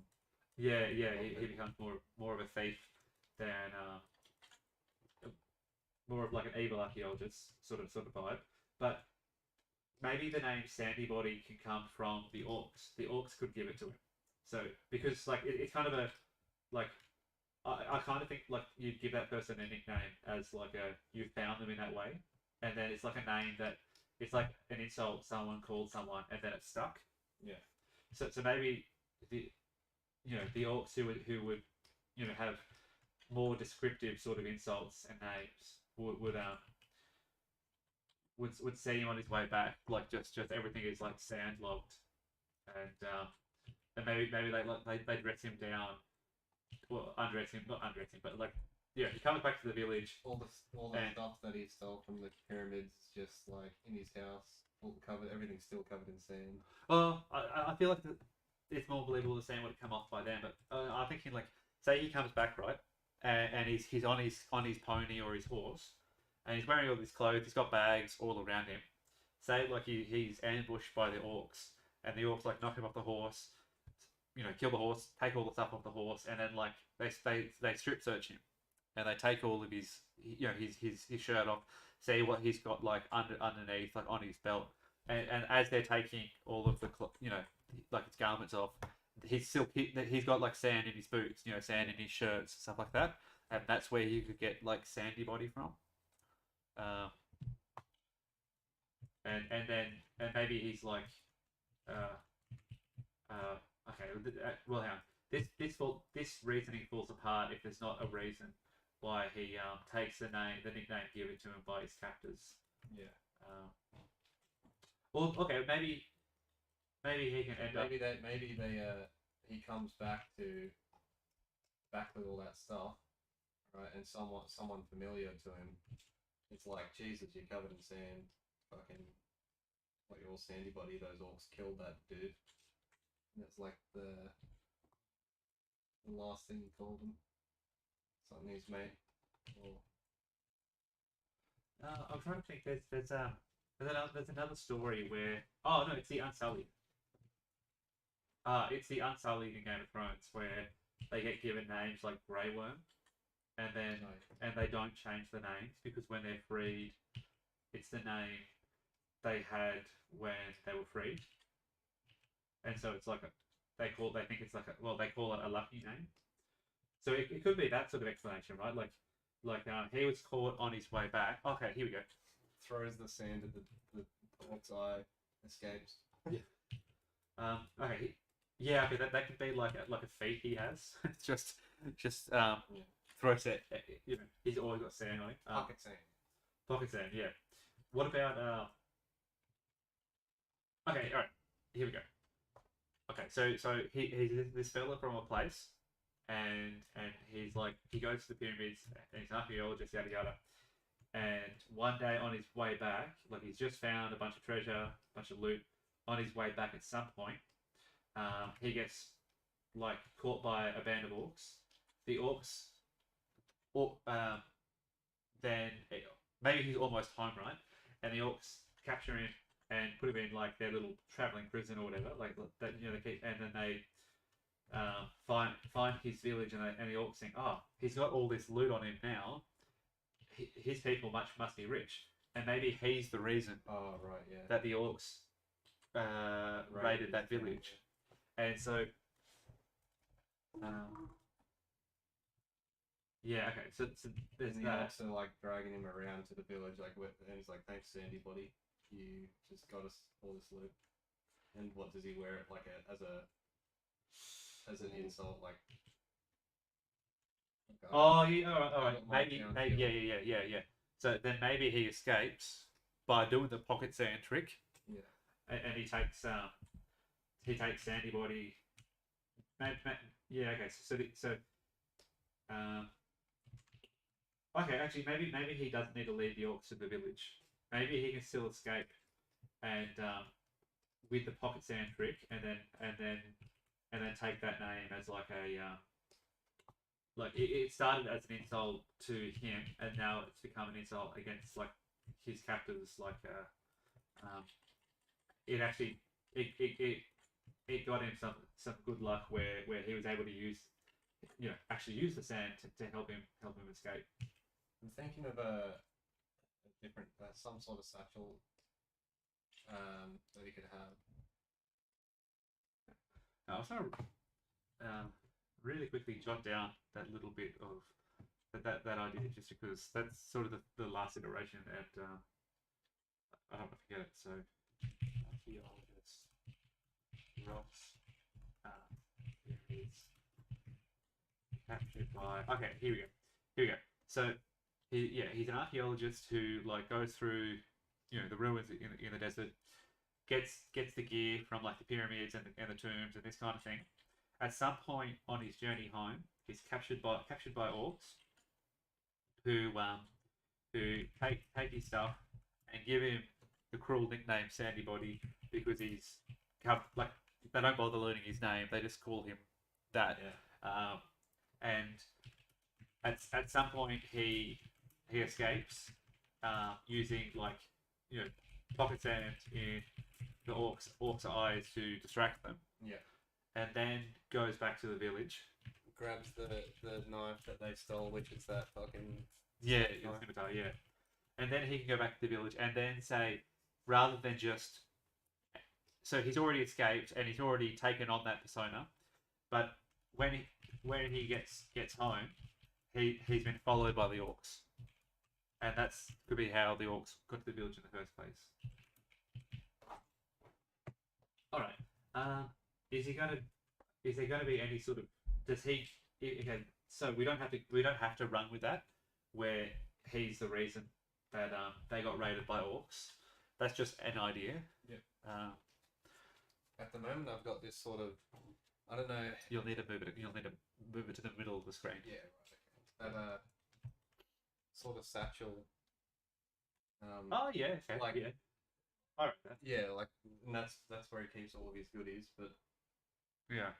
Can you do a version? Sort of revealing the satchel, but yeah. Can you do a version maybe like over top of that one where you have a head and what a face might look like? Yeah. I'll do that. That satchel. Yeah. I've already just want to make him singed, like with a half fucked up face, because Yeah. maybe he's got like a cut over. I'll Yeah, he can have something like that. Hang on, show me the statue of this one more time. Okay, so it's over his shoulder and it goes through his arm like that. Got it. Cool. Yeah. All right. So hypothetically, this guy, part of his story could be he leads the orcs back to the village. That makes them all need to flee. That's an option. Yeah. I feel like that's got to be after a short amount of time, so that the name Sandybody, because like okay, maybe he takes the name. And everyone's like, the orcs are like, thanks Sandybody in front of the whole village that's just been raided. Yeah, he could get and that now the whole village calls him Sandybody. The whole village is like, yeah, fucking Sandybody, yeah. Yeah, okay. So yeah, he might take on the nickname. It's like he's proud of escaping. Yeah. And then like say like a month or so later, the orcs have sort of gathered up more of the boys and find the village and drive the people out. Yeah. That they might like see him again as they're escaping and acknowledge him.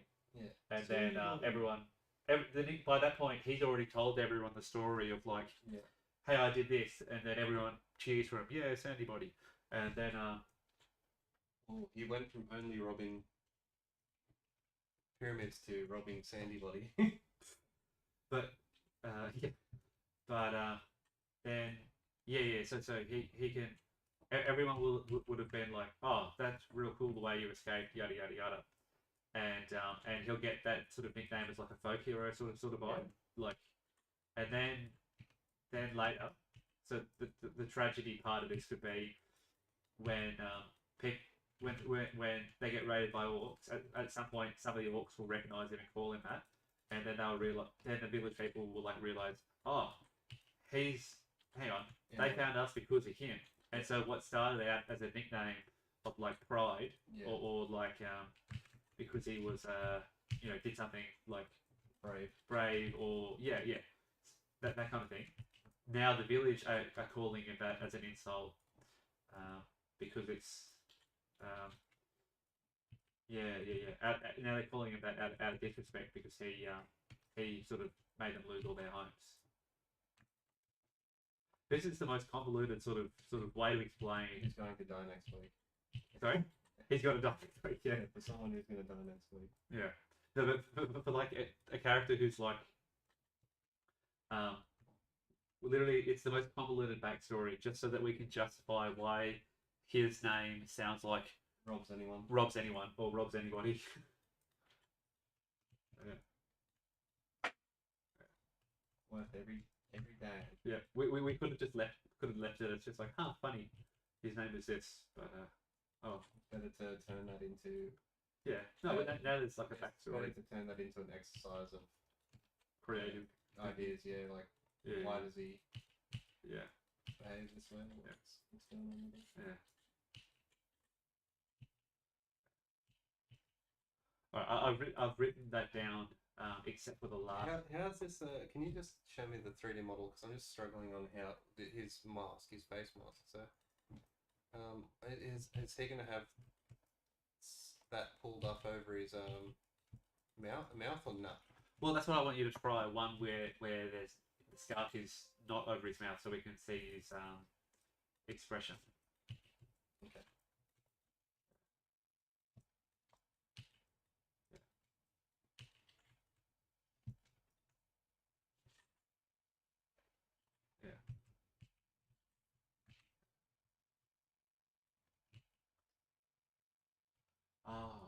I know.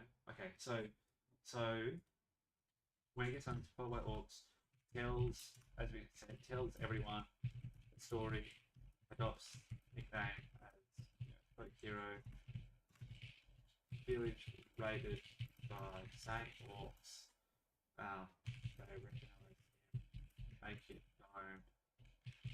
They found the village from him,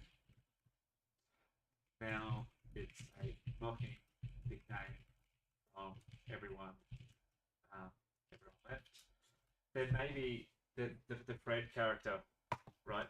Who at one point we made him young, and then we decided no, he shouldn't be a kid. He should be older, a bit more sort of grizzled, but he's still not like a competent dude. He's still like not young per se, but he's not like a fighter like the rest of them. He's sort of the weakling of the bunch who became the chef. That I sort of when we were talking about him being like the kid at one point. Actually, can you show me this satchel real quick? Yep. Oh, okay. You haven't actually. I haven't done anything specific with it yet. No, I'll wait for you to do that. I'll keep working on everything else. I don't know whether it should be a top opening satchel so we could just like quickly get stuff in and out of it, or if it should be a. I'll come up with something and then just base it on that.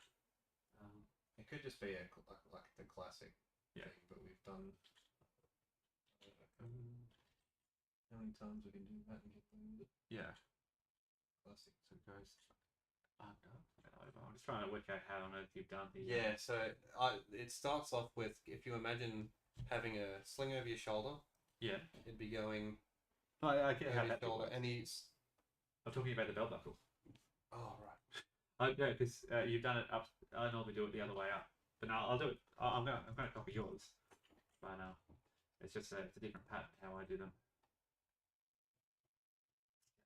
Yeah, so if this the Fred character, like if his like family died during the raid or something, then I need You need to. I need to see that belt buckle again. So Oh, well, I can change it. It's not really even a belt buckle. It's just wrapped. Just oh no, yeah, I've worked it out. I just sort of couldn't work out. It where basically most of mine, once they go underneath, go through the belt, where yours is just flopping over. So that's why I was confused looking at it, because it needs to go over. Yeah, okay. So the sort of the arc or the dynamics between the two NPCs so far can be they don't get along because it's Robert's fault that everyone lost their homes and family members and whatnot. And it's not his fault.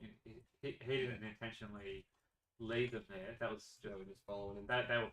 he didn't realize that they were following him or something.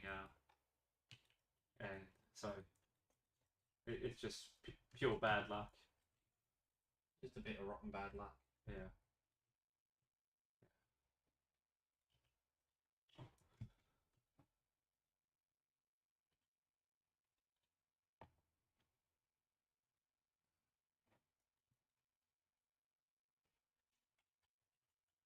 Oh, yeah, just while you're doing the face, that's as far as I change it, come up with something better. But I'd started with something gaunt like this. Yeah. I think it's cheekbones.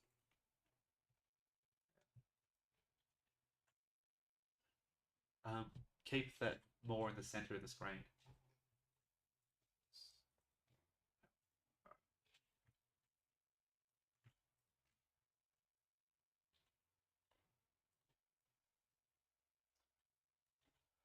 I'm keen to see, like, in 20 weeks, that'll probably be the end, almost the end of the year by then, but we'll have a big roster of all of these different sort of NPCs and player characters and stuff. It will look real cool.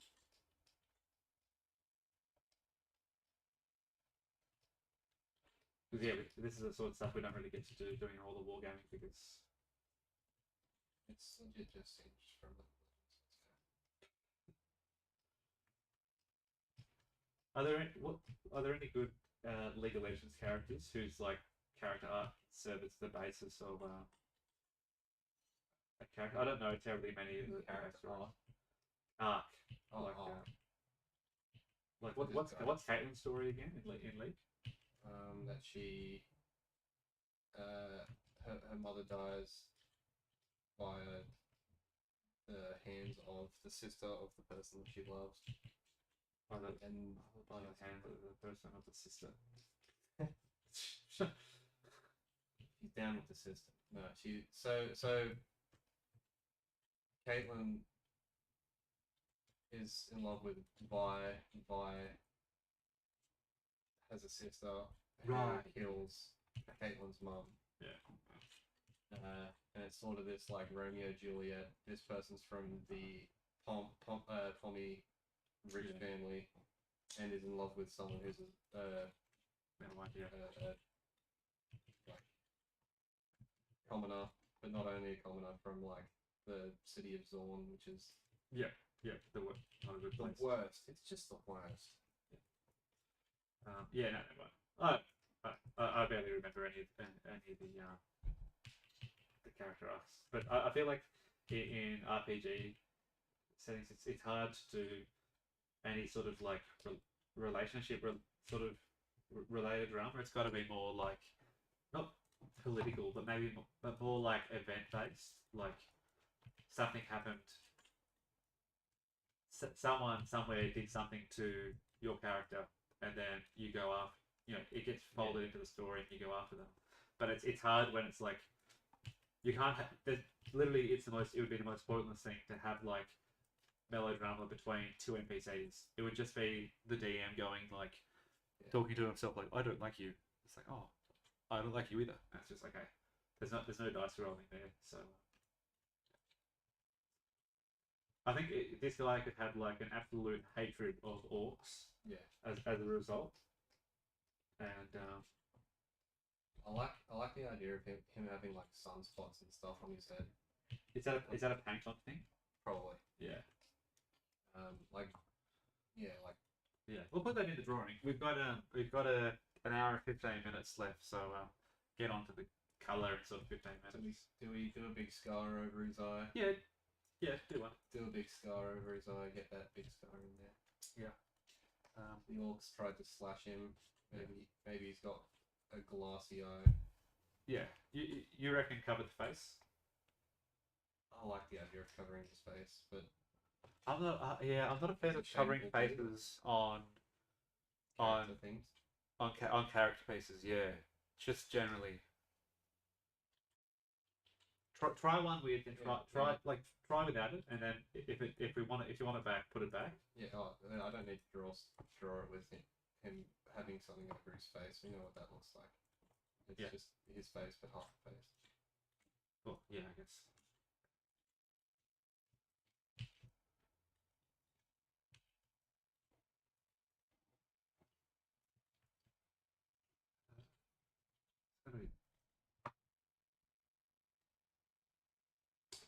No, actually, I'll wait to do that.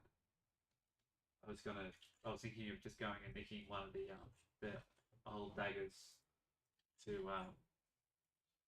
base it off, but I think I've got plenty of time. I think I can probably just make one from scratch with this.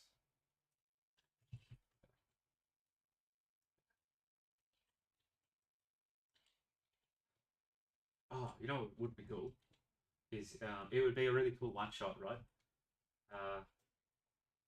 Say like okay, this guy the orcs that this guy flees from, and then pursue him. A cool sort of one shot story could be one of the orcs or something in one of the stories that we do play in could be from that warband, and it could be like this character recognizes some of them, and then like it could be we could set up like what we do where we have the big set up all the terrain right on the big 6x4, and it's like okay, the orcs like fled into this forest. I reckon it could be basically a story of like it's like a one shot where we help this NPC wipe out the orcs that killed his village and imprisoned him that one time. Just that one time. Yeah, just yeah. That could be a good little one shot, like to incorporate this fella's backstory, and it could give it could also give the Fred character a bit of closure. Like the catalyst for him becoming broken. Becoming what? Broken. Broken. OP. Just fully unleashed. Can you show the dagger again? Yep. This is so close to being done. Yeah, okay, let me just screenshot. Put that there. So. If you're understanding, and if I... No, I fully get how that works, sorry. Yeah. Yeah.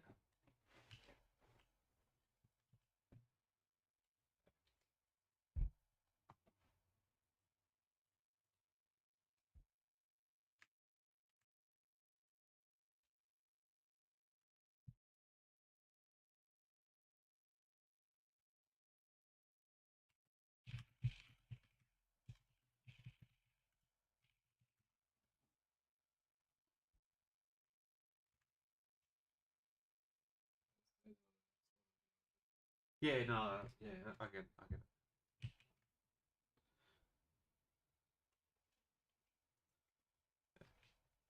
Oh, have a little look, Eli. What I'm doing, right, is there may be a better way of doing a ZBrush. Yep. But I'm just drawing what you've drawn, right? Yeah, on a plane. On a plane, just enough, like, and then what I'll do,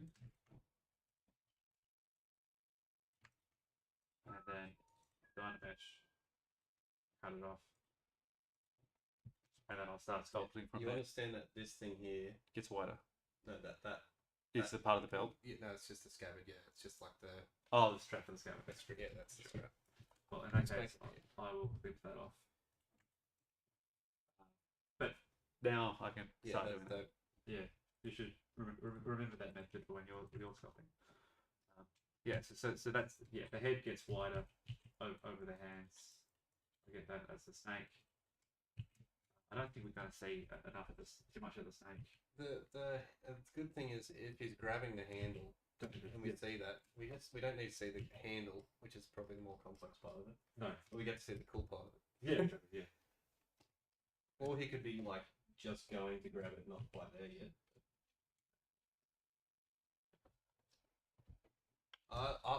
So far what I've sort of done for this guy was His head. Eastern, like a sandy. Okay, all right. Well, we can break that into his story. Say he moved to this. Oh, what if he's not? What if he was never from the village? Yeah, he's not technically from there, but What he's if he- hiding there. Or What if he was going there to trade, and maybe he was never from there, and he went there to trade or something, and then he was followed or something. So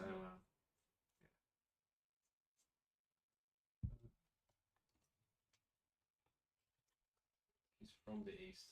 no, I don't know. I think I think from the village. Yeah. Like he can still have that sort of face. Like you can still have a similar face like that. That's not inherently like Arabic or anything.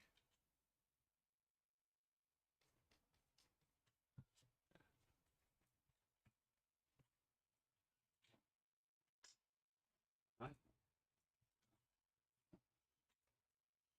Just put this dagger where it goes and finish the rest of it on him. Bro, that neck. Those traps. Oh, that lol, that was his arm. That's the scarf. The scarf, yeah, the remnants of the scarf. I remember we still haven't got a sword yet. Yeah. We just started with a sort of basic sword that kind of just is long. Well, probably the only thing worth worrying about really is the hilt. Yeah. I can navigate the rest. Yeah. I don't know if it will be.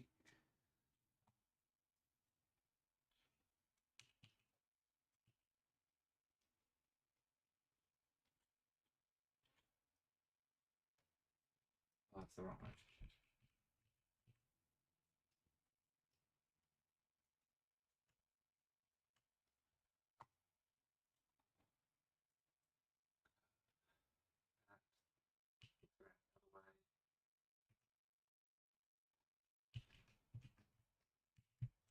I don't know if it'll be possible to put the sort of the snake. I don't know how obvious that snake head will be.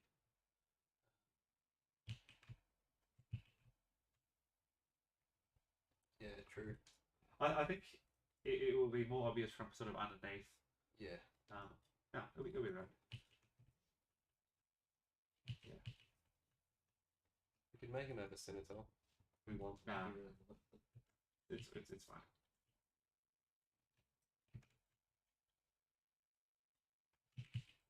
Yeah, okay. Oh, actually, I'll do.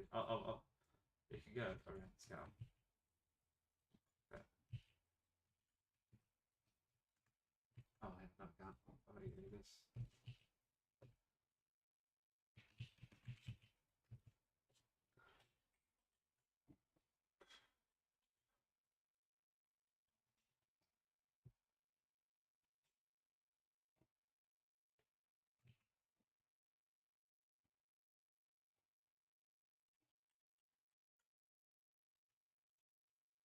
Well, his character's pretty much fleshed out. There's an idea for at least a one session sort of story. That's a good one shot related to this guy. Actually, technically that works for both the NPCs. Yeah, true. Yeah. So, at some point, yeah, if there's ever like a week that yeah, DM's not prepped, just crack that out.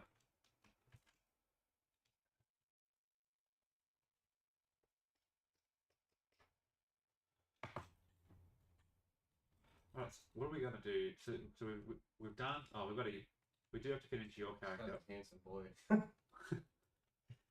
We still have to finish your one at some point, but your one's like half done, 90% done.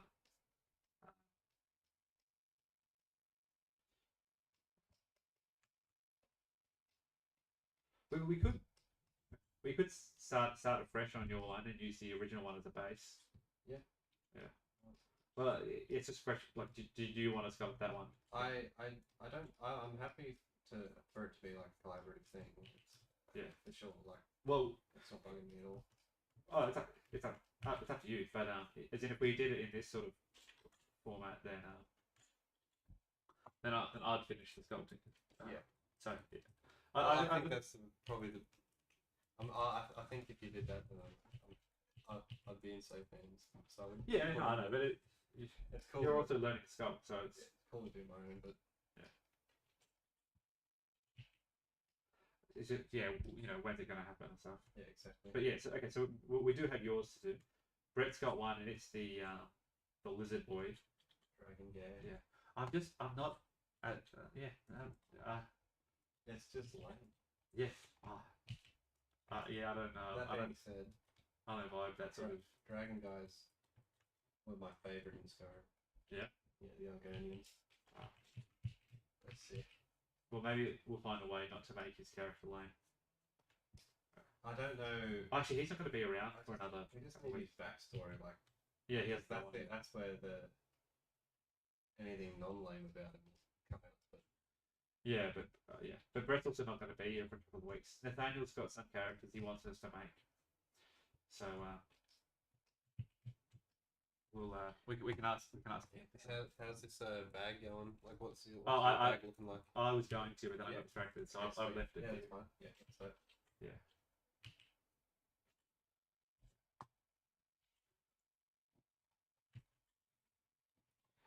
He's an archaeologist as well. Oh, scrolls coming out of his bag or not? I think I think it's better that he was a normal archaeologist. And now he's like, Yeah, and then he got burned uh, by that. So now he puts the same skills of like fine motor skills and stuff like that to a different use now, and now he's just a thief.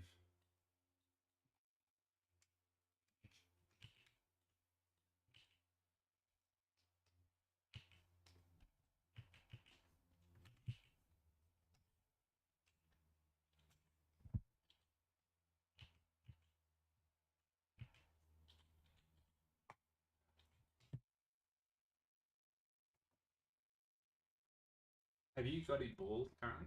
I do have a little camera. There's nothing like originally I thought when I was thinking about should he be bald, it was mainly because when we started, a lot of the vibe was based on Bron. Now it's like nothing to do with Bron at all. That was just a starting point. Even if we did like the greasy, Yeah, I was thinking. still. Yeah, I think even if we did the Bron haircut, I don't think you'd look at it and see Bron. Um, just because there's nothing else about it is that, so there's no risk of it looking too similar. Just keep it face where it is, and I'll match it. Mine. So you changed to a decent amount. You can move there to the face.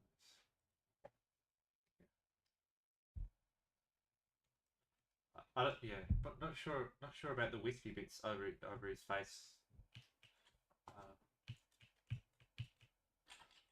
It's reminding me of you've seen the movie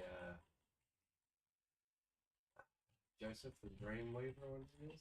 No, The never. biblical one? No. No. Out of everyone, I know that you would be the person I would think that has also seen that movie. What is it about? Joseph, the biblical story. Yeah, I know the biblical story. Yeah, it's about that. It's just an animated version of that. Maybe I saw it when I was a kid.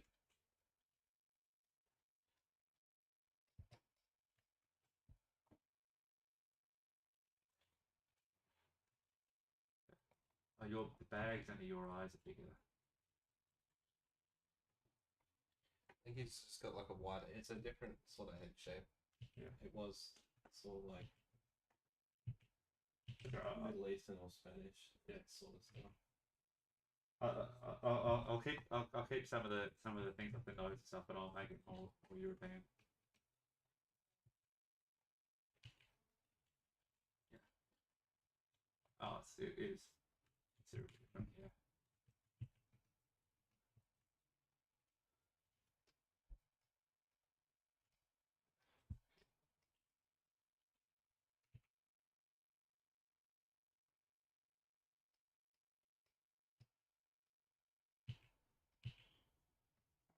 I'll do the rest of the changes on the this figure looks so weird.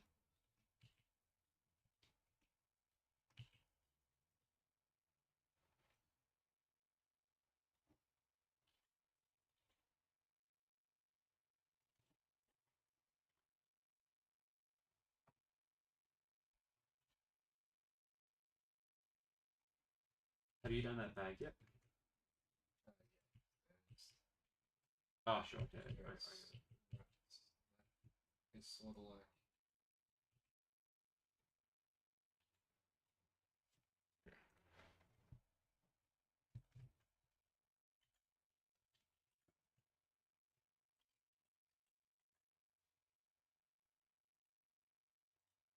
I think you ought to get started on the colour one pretty soon. Oh.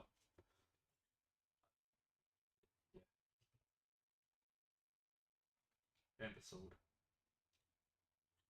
Why is the head a different size?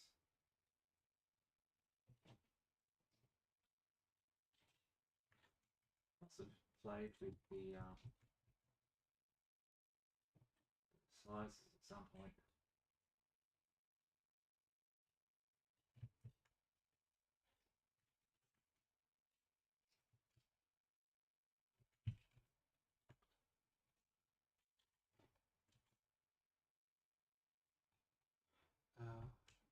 He ought to be sort of. Are we doing? He ought to have some sort of facial expression like. Yeah, an eyebrow up is always good if he's stealing something. Yeah. This guy just looks like I'm strong someone logging.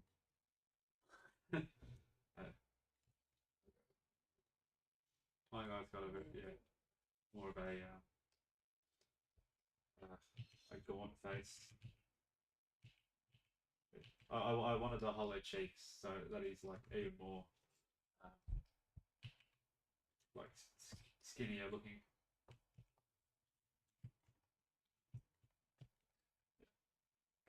Yeah, I was gonna try and do like almost Snape hair maybe, where it's like the okay, maybe not Snape, but you know how it's just like it's like long and slick over the back of the head and then it curls up. Yeah. Yeah, that was the first thing I was gonna. Oh, like gonna try. Yeah. This is sort of like yeah, sort of what you got at the back. Bronze receding hairline. Yeah, it's somewhere between those two. Just actually, it's not even over there yet.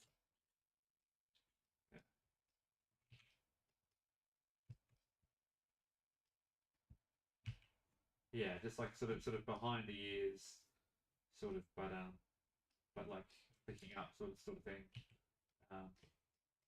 Yeah. But just absolutely greasy because there's no. Let's have a look at your face because I'll match your face one more to. Yeah, nice. I like yours. Yeah, mine's got the mine's mogging. Yeah. Hard as hell. Yours is after this guy's played with a mewing toy for a little bit. Yeah. Mine looks a bit weird, but I think. No, I like it. It's giving me what's it? Show me his face front on.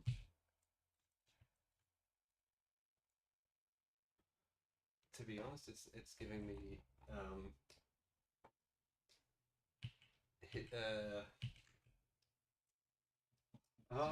struggling to From where? Who from where? Ancient Apocalypse, but with longer hair. What, Graham Hancock? Graham Hancock. That would be a perfect one for. Yeah. An archaeologist turned evil. Like. Oh, hang on. All right, we gotta lean into this ever so slightly. Lean into the Graham Hancock. Graham Sandcock.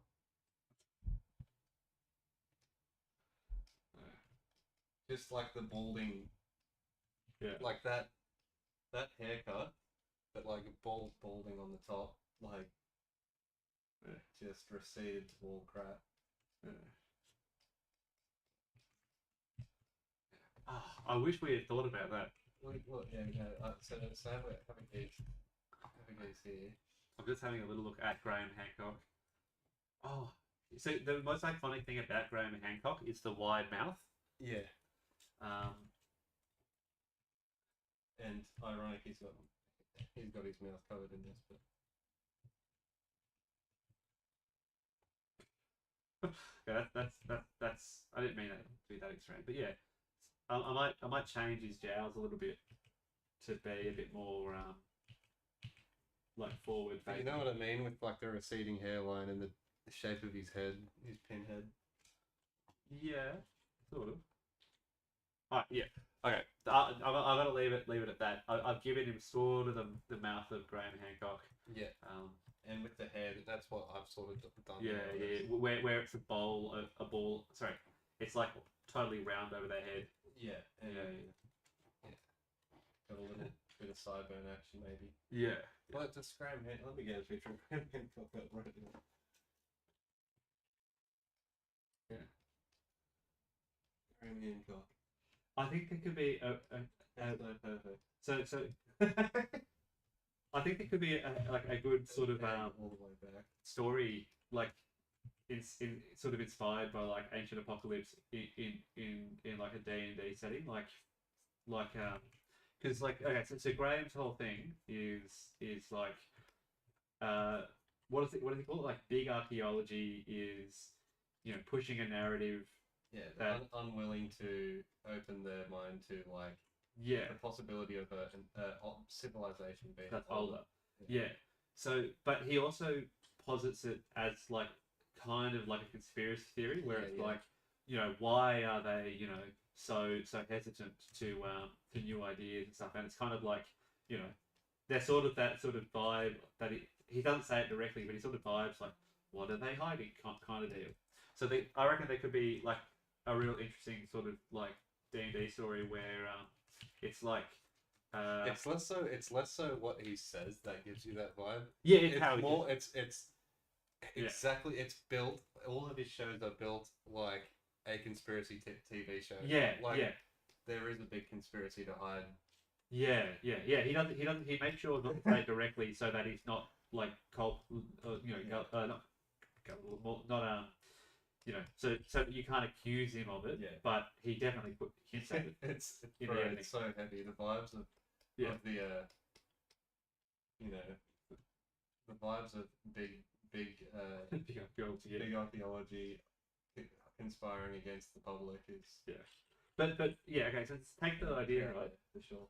I don't know what the hook is that gets the players involved, but so his theory is right is like, oh okay, the pyramids older, this kind of thing, and they had ancient technologies and stuff, right? What if there was like a D&D setting where like for whatever reason the characters go past like this like dig site, and this is just like off the top of my head, so there's got to be a better way of revising this.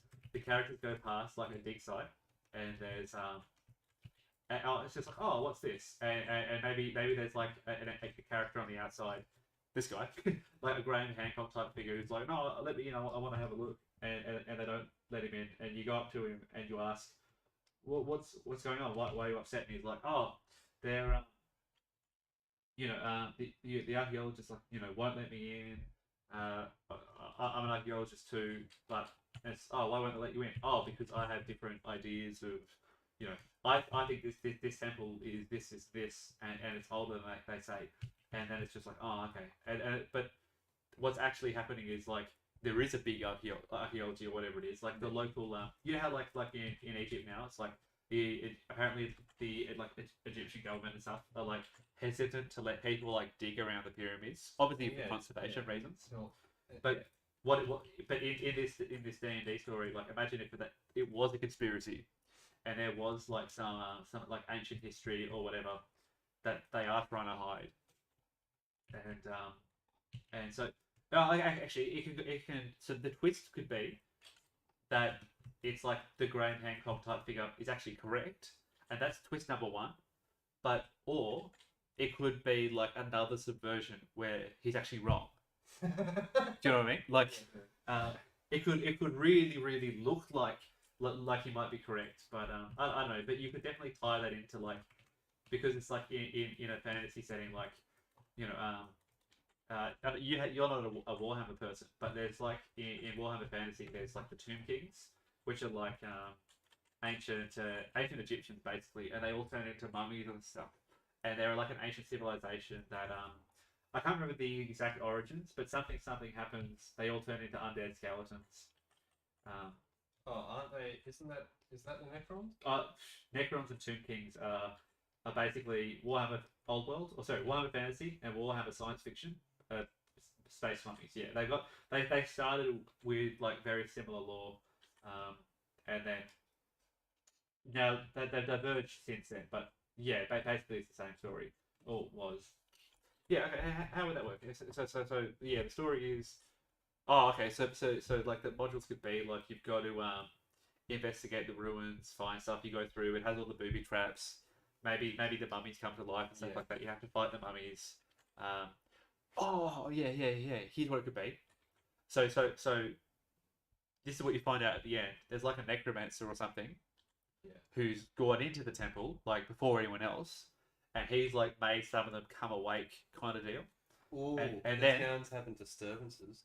And the Graham Hancock guys like there's ancient stuff going on here. It's really like ancient. These aren't these aren't rock-ins. I think this is done from people much older. Yeah. And it's just like, no. These mummies must come from like somewhere else because the pyramids aren't tombs. You know, you could lead into that whole thing, and then it turns out no, it's just an outside influence or something. Yeah. So the quick That's is a Scooby-Doo. yeah, no, it's a big Scooby-Doo story.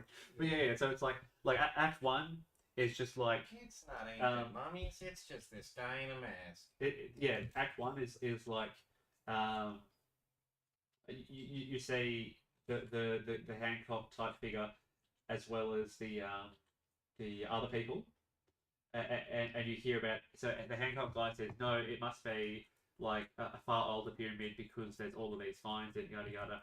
Two is like, oh shit, there are actually things that are older, and then Act Three is the mask pulled off. I don't know. I'm not a writer, but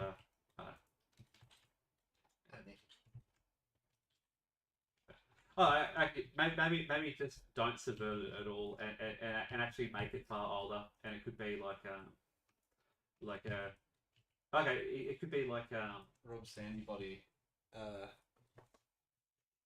we got 45 minutes. You better start getting some color on that guy. Fine. He attributes all of the. He could be a bad. Yeah, he could be a bad archaeologist. He attributes all the history to himself. Yeah. To his views, and then. He's a terrible archaeologist. He's instead of conserving things, he just keeps them in his house. Yeah. And loses it to orcs. That fucking. Yeah. He's not a good archaeologist, right? Yeah. And Graham Hancock never claims to. He says this all the time. He never claims to be an archaeologist. Yes, he does. No. Yeah, 100% he does. Bro, no. That's one of his biggest things. He's not an archaeologist. He's a journalist. It's the line he touts all the time. Really? Okay. Yeah, 100%. I don't. It's been ages since I've watched anything with him in it.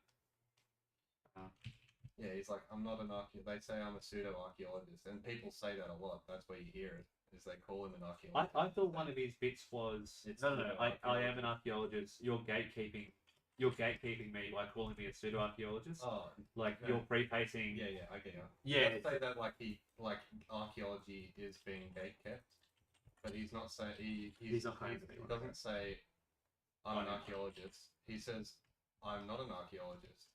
I'm a journalist. Right. Okay. But they keep calling me a pseudo-archaeologist or something. At this point, I think a basic sword. Just that's long. Yeah. We'll just put like we'll just make it fancy pommel or something like that. Yeah. I did like the idea of originally having the snake on it, but we put the snake somewhere else. Yeah. Which is fine. At the moment, I've got that sort of thing where it's like that. I can't see it from that profile. Oh, you can't. Oh, yeah. Yeah, because it's front on. Zoomed in. No, because it's like I need to see a side profile. Oh, yeah. Like. But don't. I'll just do it quick. I'll do it. All right. Quick. But I think you got to get some color, otherwise we'll be here forever. Okay. Boom.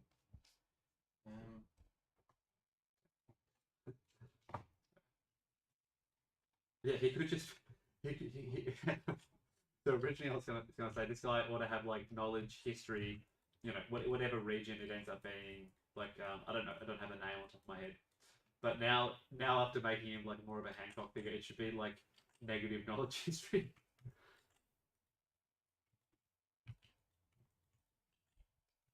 No, he's got great knowledge of history, but that's so that he can twist it into his own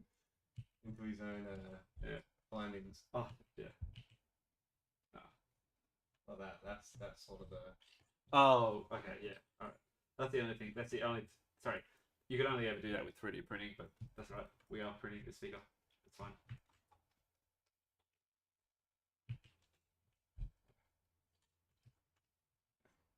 I'm keen to paint this fella. I feel like actually, despite all of the references to him being like an archaeologist and a thief, we haven't even brought up the most obvious archaeologist who nicks things. Nicolas Cage? What? No, Indiana Jones. Oh,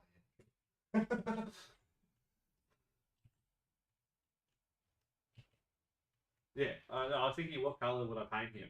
And it's just like, oh, Indiana Jones. Yeah, this is Indiana Jones for sure. Oh, Yeah. dude, did we give him a ball? No. whip? I don't even know what you just said, but it was either going to be whip or hat, and the answer is no. What did you say? A bull whip. A what? Bull whip. Oh, a bull whip. Sorry, my bad. I thought it sounded like you were saying pool noodle. Yeah. Having these headphones on is helping anyway. Yeah. Nice big thin sword. It's gonna rob anyone. You know, one of Brett's first D&D characters. He looks like this guy. He looks like an academic, which is great. Like this sort of thing. Like his tunic and stuff like that. Looks like something an old man would wear. Yeah. Brett's first, one of Brett's first D&D characters, I think, was inspired by Indiana Jones. But Brett's characters when he was like 13, one of the names was Kwai Dog Jin. Yep. Glasses. Yeah. He was 13. But one of them was based on Indiana Jones. I don't remember the name. It might have actually just been the Kwai Dog Jin. Alright, so I'm just looking at what you've done there. On the bag. I was just trying to do what you did. No, just in general. It is just the directions and some stuff. Oh, hang on. Let me just do this before I forget. Alright, so the back. Oh, you didn't need to the back. You only did the front. Yeah. So the reason that's sort of cut off like that is because hang on, the sword needs to go down. The sword's going here. So skinny legs. The tunic sort of like that. I'd make my tunic shorter. I'd make yours probably shorter as well. I think the shorter works better. So that there's more of the legs.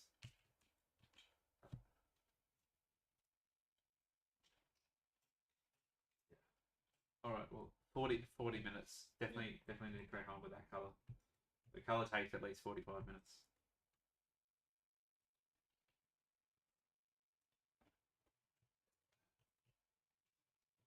Well, you're changing. Fuck. You're changing those, are you? I'm changing what? Changing what? The pants. Oh, that's all right. I'm gonna I fix didn't it. change shit. I literally saw you working on the pants. Yeah, I just put in the outline there so that I could. Oh, so you can draw it. So that I can color in and stuff like that. Yeah.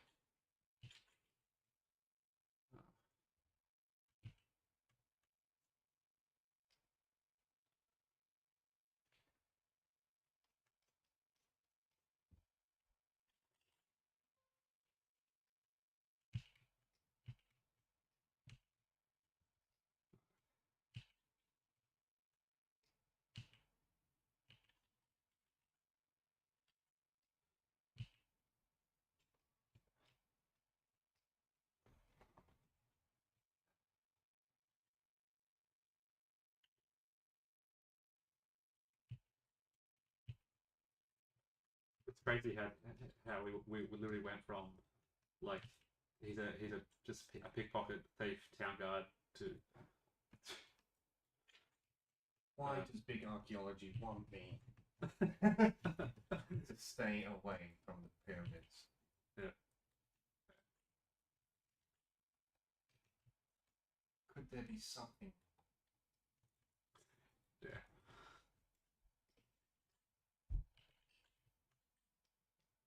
I don't really know any good. I can't think of any sort of good mummy stories off the top of my head to like start as the basis for a little module. But I'm sure there's plenty of exploring. I'm sure there's plenty of already existing stories to adapt to like Yeah, for sure. to have this character go through.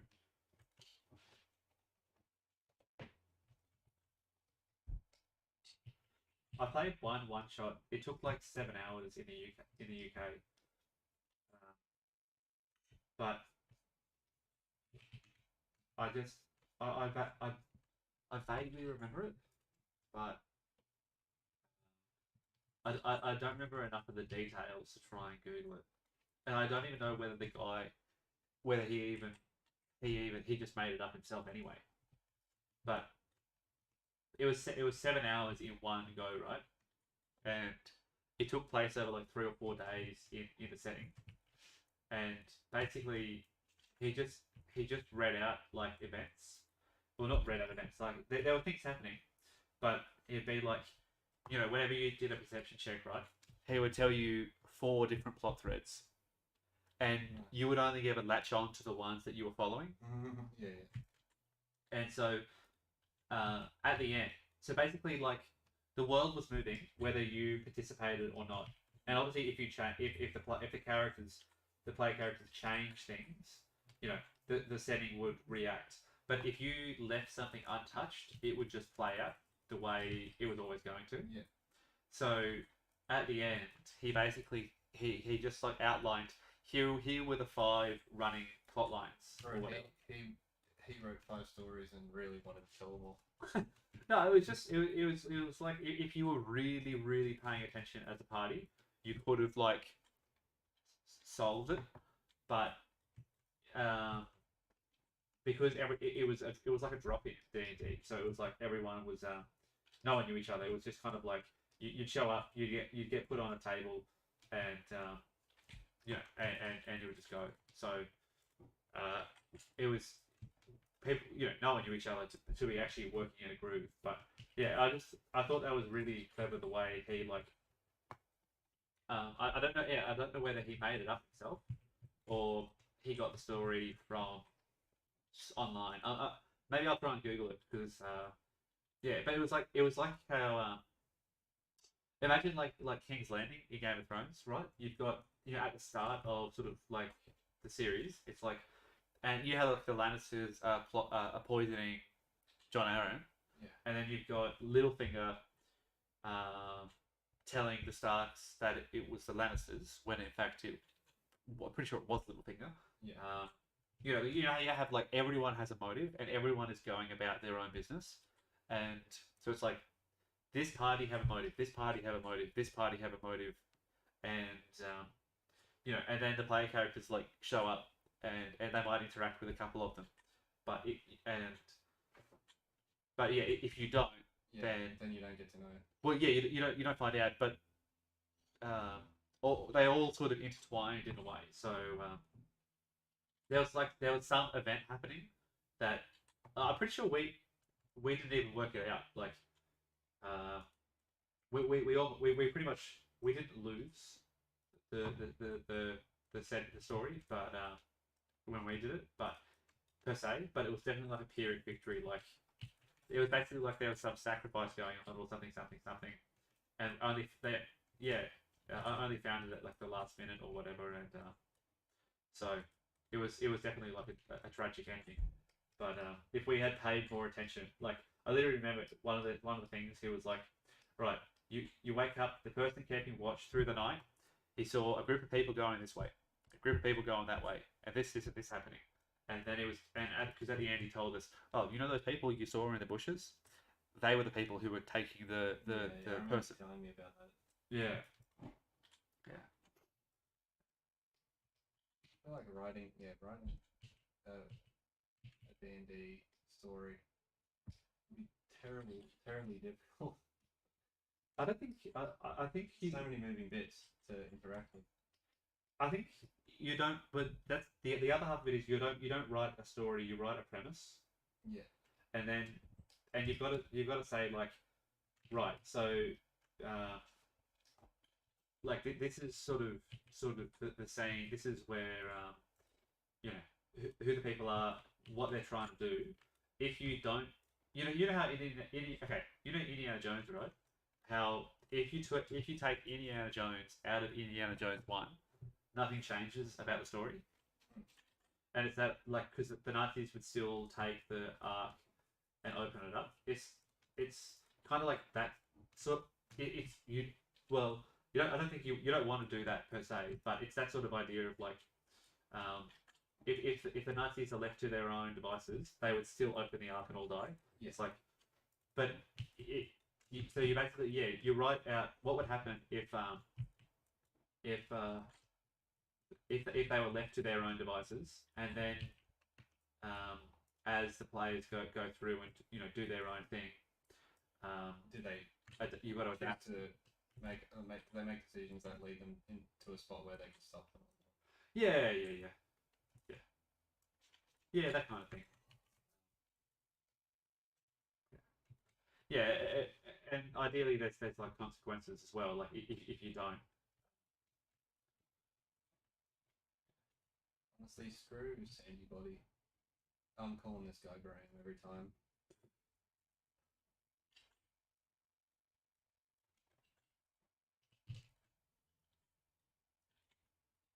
And robbed the history of Egyptian people and attributed it to himself.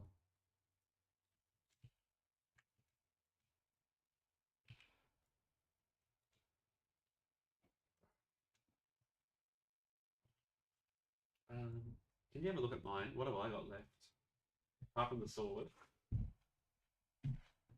What have I got left to go? I've got to do the sword. So the scarf. I've got to do maybe a bit of His bag I've got drawn differently, but okay. Yeah. So pretty much. So you see. So yeah, it is. But you got that's got a D shackle. Right, like a D shackle. Oh, so like yeah, a metal thing. Yeah. And then the bottom of the bag, like this. No, not this one. This one. Sort of like a thing like that. It's it's a buckle. Yeah. Like this. I'll show you. I'll just draw it. So there's no sort of like button or something that so this leather strap, right? It's like this. If you can imagine. I can't say that on this one. No, that's fine. You can finish it and show me, and I'll adapt it. So you can imagine. Just turn to see my monitor. You can imagine. Yeah, I get that. Okay. What is that hook on to? And that has the bottom of the bag's fabric. Oh yeah, It's like that, and it's sewn in on the side. If that makes sense. All right. I'll change this. Sure, I get it. Yeah. Okay. I'll fix that. Other than that, yeah, I think it's. Let's have a look. Oh, that's pretty sweet. I like how he's sort of in plain clothes, which is good. Yeah. Blends in. But he's got a nice fancy sword. Yeah. I'll nice fancy dagger. I'll sort of pull it a little bit, so it's. Yeah, I'll go through and I'll fix that sort of thing. I'll do some. So show us his dagger. Right now, it's got the snake. Yeah, it's got it just so. Yeah. I'll do some sort of detail on the sword as well. Alright, you got 25 minutes to colour. It'll be done. It won't be done.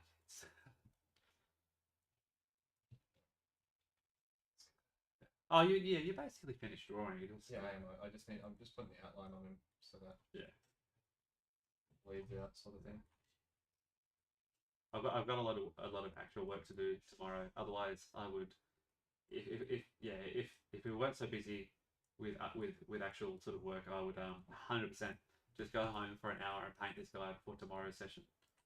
But don't think I can swing that at the moment. Alright, now I'm just going to delete all the other stuff around it. So. I wonder if Brendan has had a chance to paint his one. I think they're pretty busy because they just moved, but they'd be sick if he had.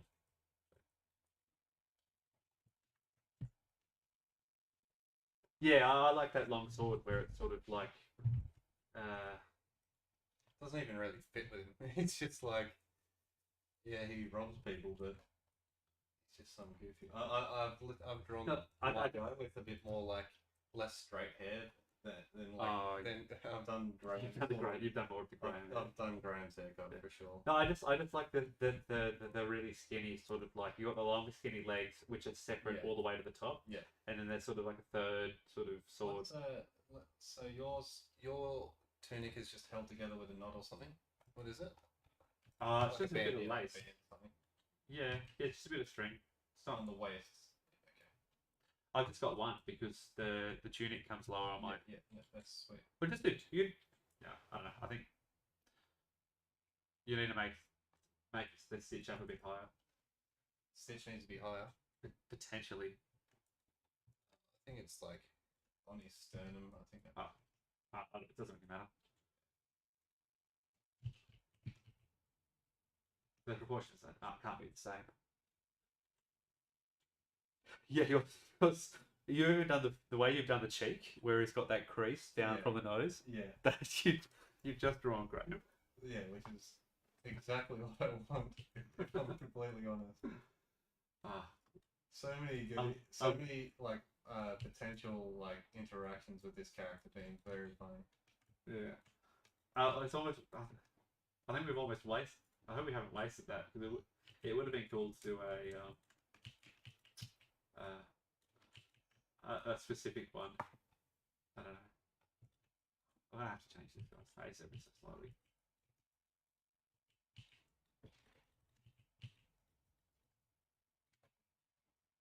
Just get a picture of Graham Hancock up. He's got less angry eyebrows.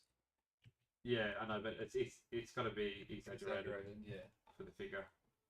Well, even still, like his Graham's eyebrows are. You can have them frowned, but they are literally the other way. Okay, I'll have a look in a second. But let's now get some. Yeah. So what are we going with? Are we going with what? Oh, colours. Yeah, like Indiana Jones.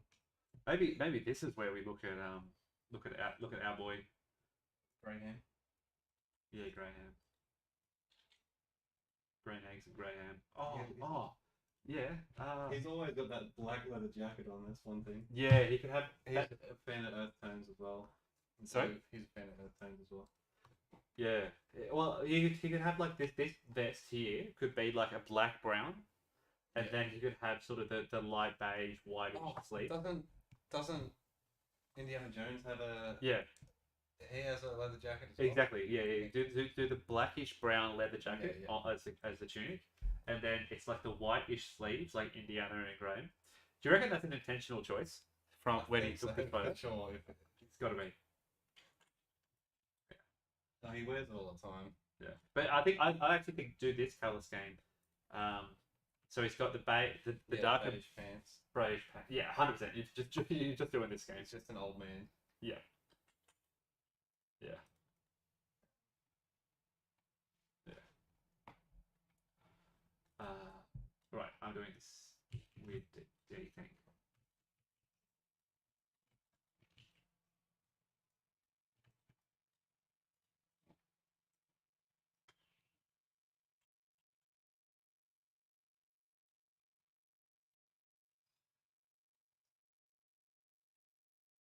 Well, I'm almost done.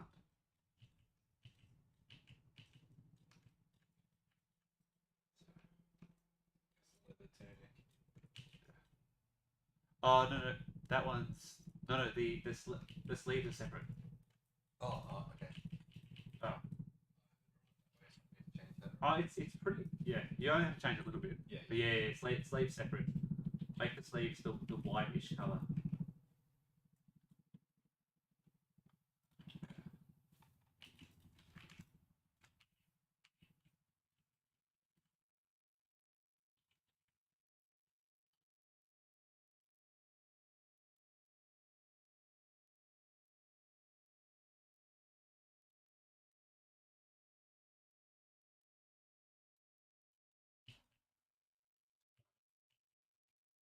With these NPCs, we're gonna have to like make it so like they're also they're more or less currently being controlled by like the party as a whole. Like we've been saying, oh, get so and so to go and do this. Yeah. Oh, so and so should go do that. 100%, you need to be voicing this guy every time there's ever any sort of like perception check. Oh, you see a sword. But the sword is on the wall. Older. It has these gems. It's clearly magical, and then you just go, but I think it's far off. It could be much more magical. It's like when Nat drops an item or something like that for us, and it's just like it's clearly magical, but it does slight magic, like slight weak magic. It's like, but I think it could be much more magical. Yeah. Andrew's being mean, and I'm being mean, but I really like Graham Hancock. Andrew not so much, but I think he's very, very entertaining, and that's about it. I thoroughly enjoyed watching Ancient Apocalypse for the entertainment value, not for the necessarily for the history of it. but I think Andrew could have loved. Could have been more invested. Yeah. I think Andrew could have been much more invested.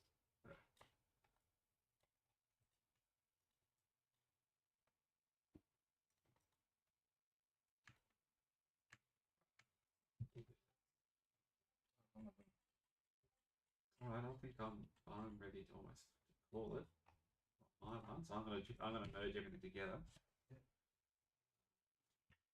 Oh, we don't need the bases on the prints, do we? So merge it together.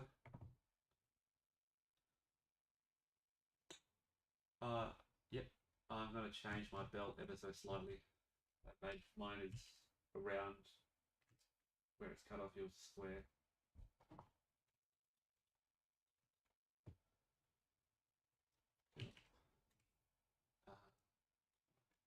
Could you take 2 seconds and just put the slightest little on the bottom of the sword? Have a little look. Yeah. Just put the smallest little bit on the scabbard. Yeah. It's just yeah. It'll just take 2 seconds. Yeah.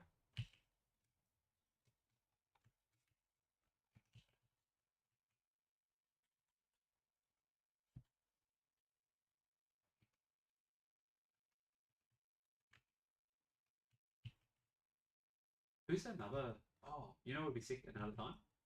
Is do like a wizard character. Oh, Randall Felson. No. Who? Forget his name. Who's the science figure? The African gentleman. Neil deGrasse. Neil deGrasse Tyson as like a wizard, because you know he's always like explaining like physics. The arcane. This. Yeah. Yeah. Just like he's like, you know, magic isn't magic. Magic is science, and he's like, he's explaining like how like the arcane forces and spells and shit work. It's just math. Yeah, or yeah. However he in universe would describe it. That could be another. Because like Neil, he's got such a characterful look about him already with like his facial hair and stuff like that. I feel like he could be a cool dwarf, like just because he's a sort of a burly fellow. You know what? Normally, his personality fits way more the elf. I will be certain because they're also stargazers. Number one. Number two. Yeah. Neil deGrasse Tyson is the most pompous dude on the planet. So well, he actually vibes a lot like a gnome, actually. A gnome. Yeah, I get gnome vibes from him. Oh, they're tinkerers and stuff, hey? Yeah, but they're also magical as well. But just actually, hang on. Is it Heimerdinger? Yeah. I get Heimerdinger vibes from Neil deGrasse. Okay. I don't know. Because how he's always explaining stuff. What was the picture you showed? It's the white shirt. Yeah. Okay. Yeah. Right. But that's another one where it could be like a cheeky sort of, you know, not its own. This guy's dressed like Uncle Owen.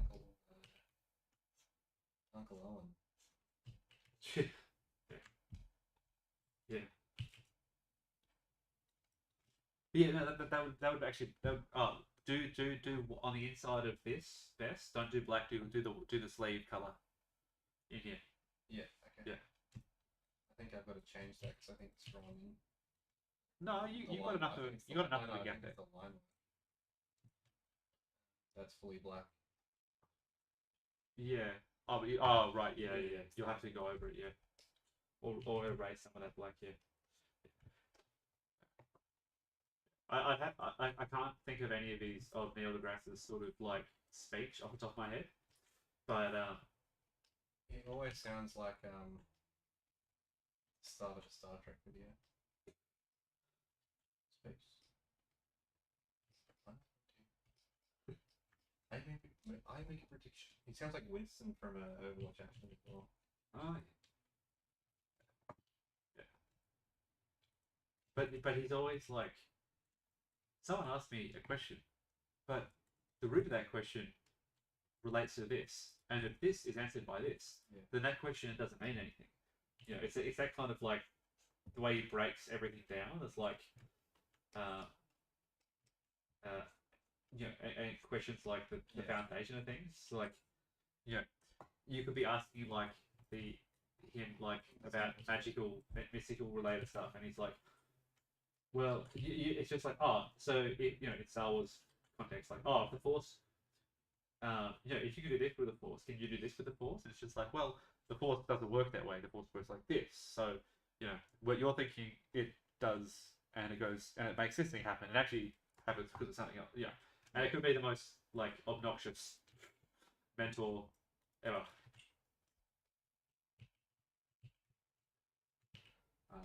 Who's another one? What's another sort of intellectual? Yeah.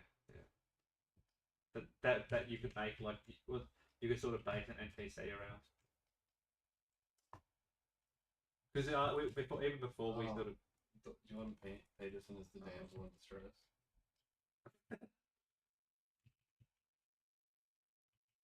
Yeah, I don't know about. Yeah. But like, as in, who's a sort of like an internet intellectual or whatever that you could also apply to like a D&D NPC archetype, like archaeologist, mage, easy for like Graham and Neil. Who's another scientist? There's that Brian Cox. Yeah, I was gonna say Brian Cox, but he's so softly spoken. He's like softly spoken and well mannered. Like there's no sort of memes to make about him. You want someone that explains something very wholesomely. Yeah, but that's just a wholesome dude. Yeah. In general.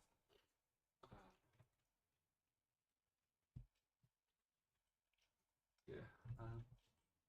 Might actually just make the hair a bit more like yours, ever so slightly. I don't know, I'm sure we'll come up with some at some point.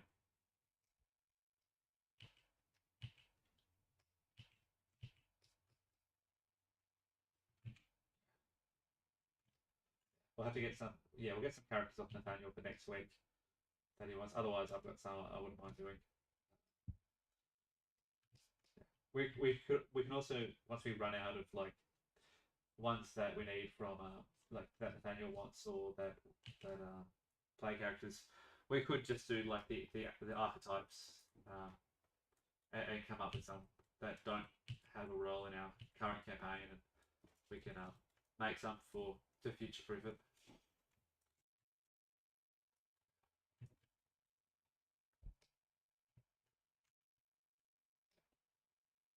That or do some wargaming ones as well.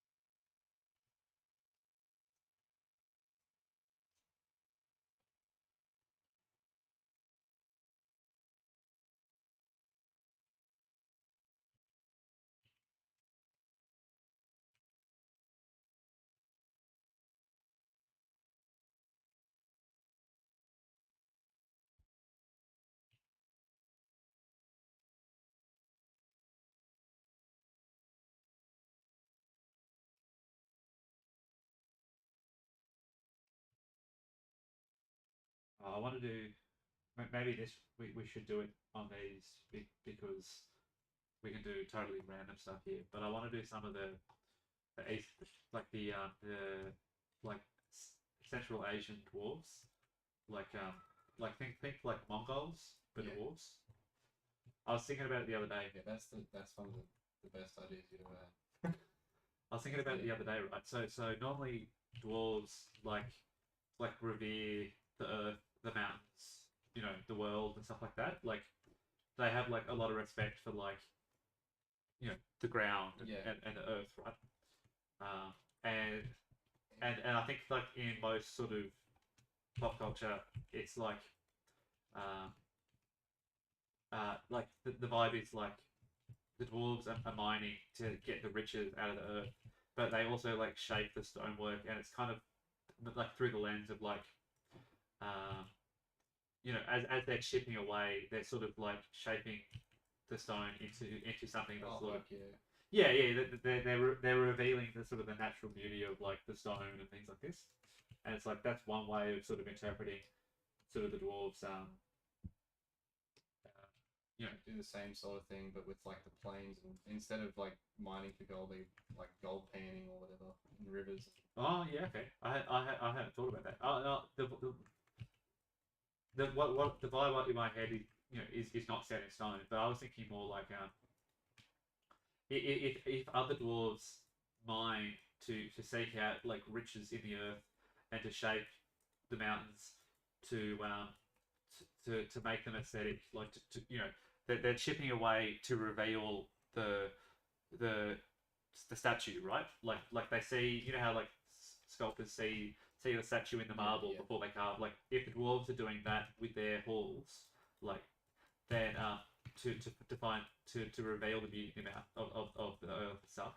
Maybe the plains dwarves feel like in my head they don't live in mountains. They live in shallow caves. So like they live off they live off the earth and travel around like they're nomadic like the Mongols and stuff. But instead of living in mountains, they live in caves, and it's sort of like the Aboriginal sort of idea of like you've got to leave the because the Aboriginals are also nomadic.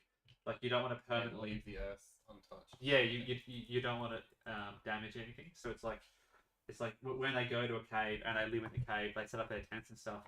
But it's frowned upon to mine anything and to disturb the natural beauty of the way the earth exists as it is, or the world exists as it is. So it's like they still live underground and stuff, but they like to live in naturally formed areas. So that means that and because they travel on I haven't decided whether it should be like short thick ponies or like goats or something like that. But well, horses are very Mongolian if you're going for that vibe. Yeah, but and so are goats and stuff like that. Yeah. But I think the part of the Mongol vibe is more about more like the culture than it is the specific mount. Like yes, mounted archers and things like that. Like, but it doesn't necessarily the mount. Like yes, they have a good relationship with the horse, but you can keep all of the cultural aspects that the Mongols have with the horse and swap the animal. So, but yeah. But yeah, they still have the same sort of value system as all the other dwarves. It would just be applied in a slightly different way, just like it has the different interpretations of like Christianity and all these other religions, and whatnot. So the only I was thinking about it like in the wargaming context, like okay, what would the rules be in game for dwarves like that? And it's like I have to do some research onto like Mongolian sort of military history, but the only thing I really know or can remember is like the horse archers,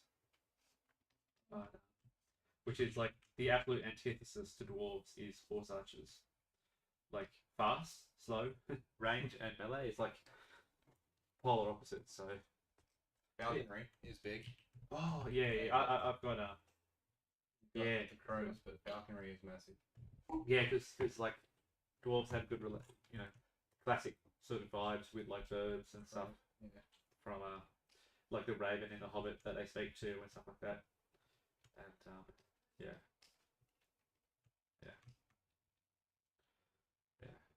What color is his Pants or no, his cloak? Should it be like a nice bright blue? How much blue have we got? Because he's a fan of his blue shirts and the thing.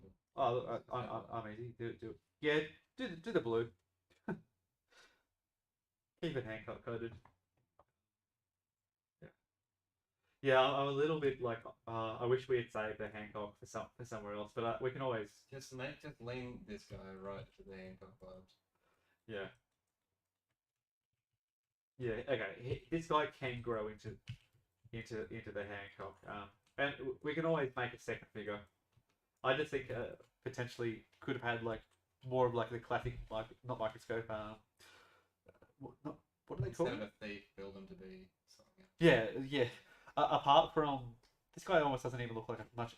Well, actually, he's still got the pose of the thief, but he's still grabbing the dagger. Actually, Yeah, so. I was gonna say in my drawing, because of the angle that's chosen, it doesn't really reveal the dagger.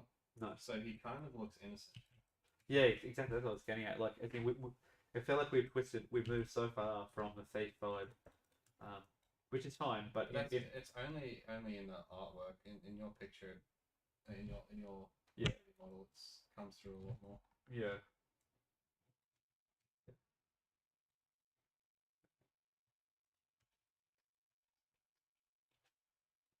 Oh.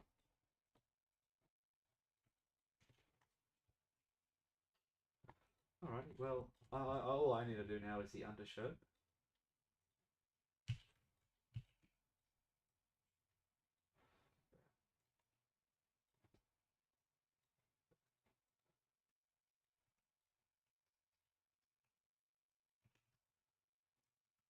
What do you reckon? What, silver hair? Oh yeah. We touch of sandy silver, yeah. Oh, dear. Sandybody. Yeah.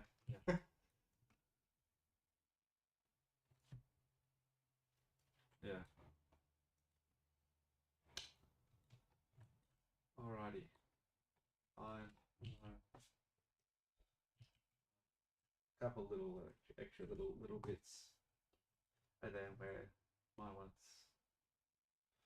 Oh, the boots. I'll do some more work on the boots. There's the boots. Could use a bit more.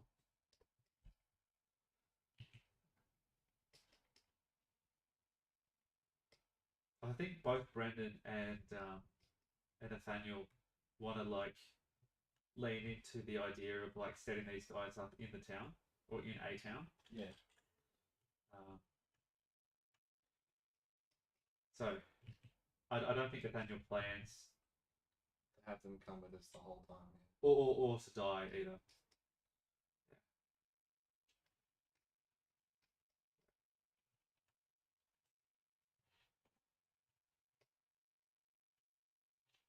Actually, what I like. You know what we see? What we should do later is like if these guys do end up staying in the sort of the campaign in like a village, is when we do our terrain, we can later make the specific building. Yeah, I think this one would look way sicker with a golden cobra knife in his back, like his cobra knife. This one. Yeah. What about it? Like the colors with the green. Oh yeah, back, yeah. And then like yeah, golden cobra knife. Yeah, do it. That's fine. Right. Yeah, green works better.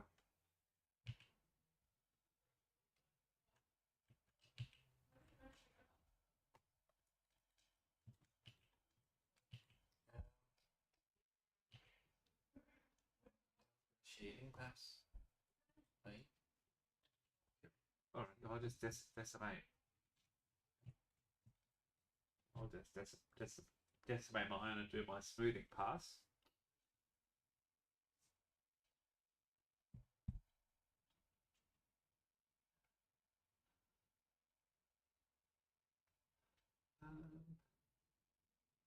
No, it looks fine. I'm just thinking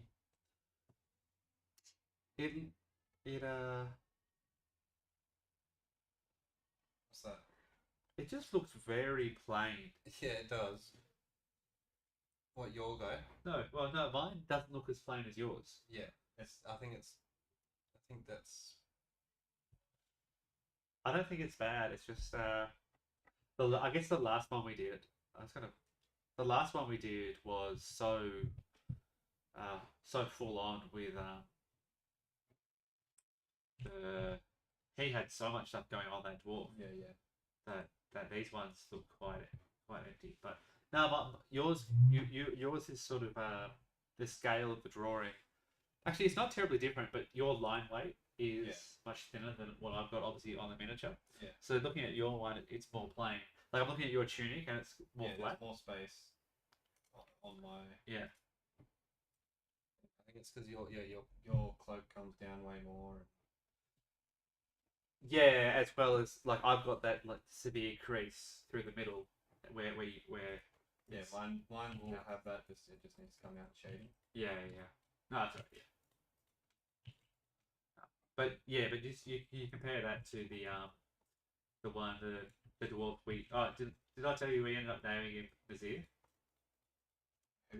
The dwarf from last week. Nazir. Yeah, it's yeah, no, that's cool. I didn't it came from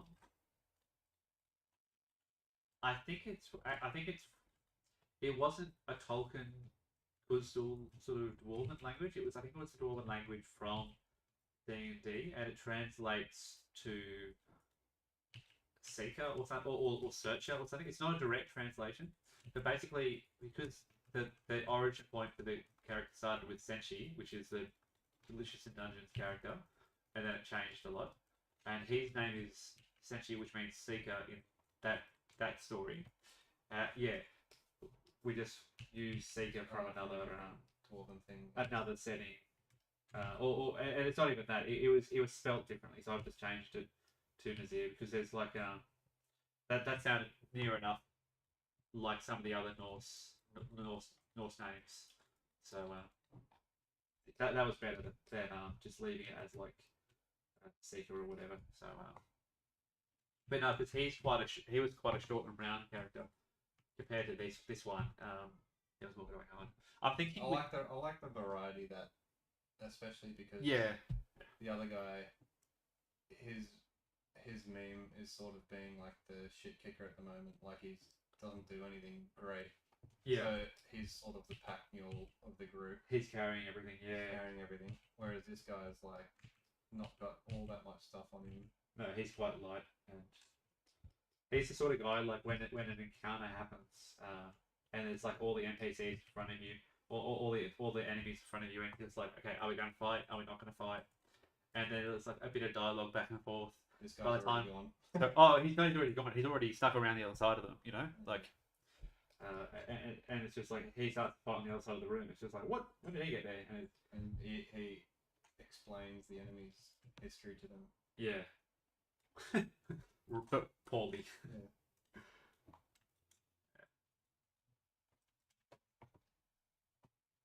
What's your name, Orc? I think this looks way better. Well, it works way better having your thing be a profile shot, not Yeah, because it just sits comfortably in that corner over my brushes. Yeah, I thought originally, it'd be good to see both screens, but reality, I don't think it's Photoshop. The brushes are just kind of like in the way, color, and in ZBrush, my brushes aren't even where your thing is, so it's not a problem.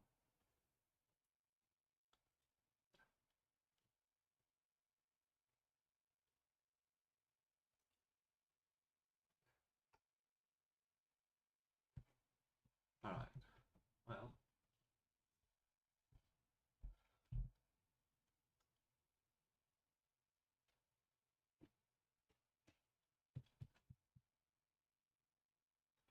Yeah, just waiting slowly for this to decimate. I'll scale yours up because we don't need to see the brushes anymore. How many lighting passes and shadow passes do you do? I forget. Just did Do you normally do like one light, one shadow, or do you do like two lights, shadow? Yeah, I do. Oh, that's quite extreme. Are you going to turn that down, aren't you? Yeah, hang on one second.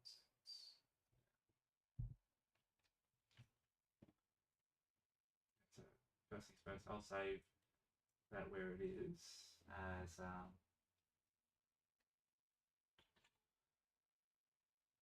C tools. Streams. 6 hashtag Robert Sandybody.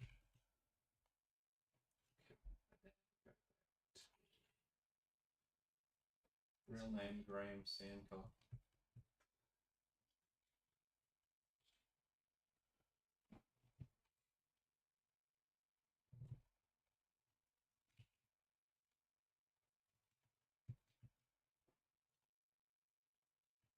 What? Oh, you haven't even got. You haven't actually got him facing forwards, do you? Yeah. Because this one's going to be a hard one to pick a cover photo for. I might have the angle be ever so slightly different. From yours. For sure. Yeah, just have You need to grab. So you can say at least the face. Yeah. And then your one obviously is more from behind. Yeah. I'll just zoom in a bit so that it's more. You see more of it. Yeah. No, I think this is a good one. Oh, actually, see, I can make an improvement there.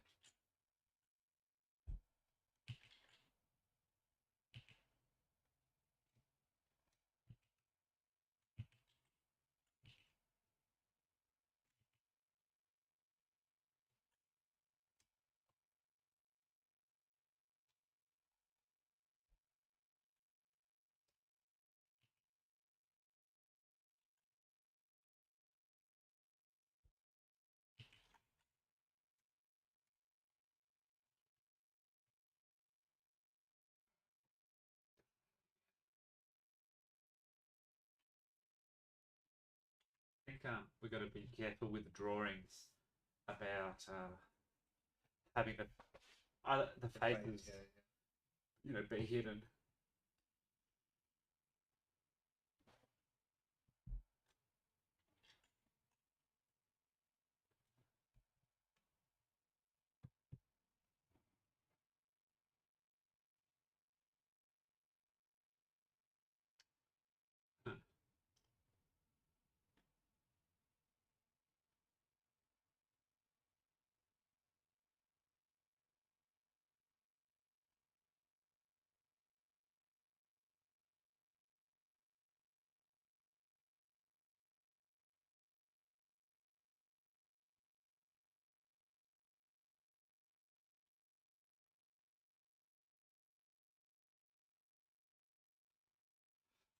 Destination's taking forever. I think it's done enough. Cool. All right.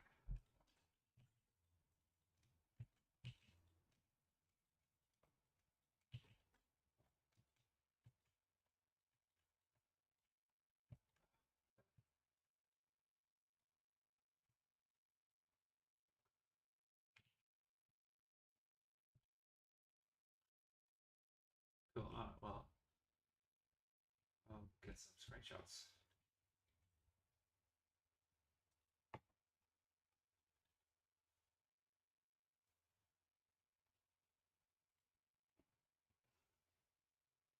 Wait, what were you talking about with sunspots earlier?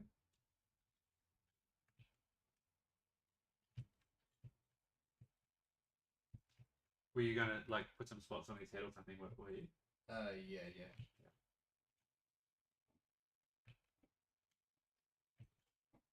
Just little blemishes, almost like freckles.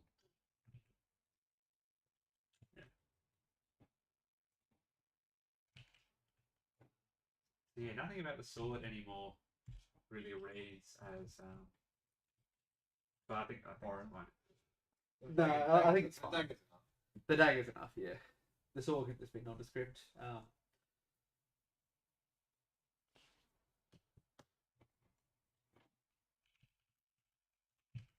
Yeah, that'd be a cool effect of the cover photo, is to have him facing more towards camera, but have this sort of how you've done them before, where it was a character on the left drawn, and the character on the right was the model. Wait, you mean in your thumbnail? Yeah. What about it?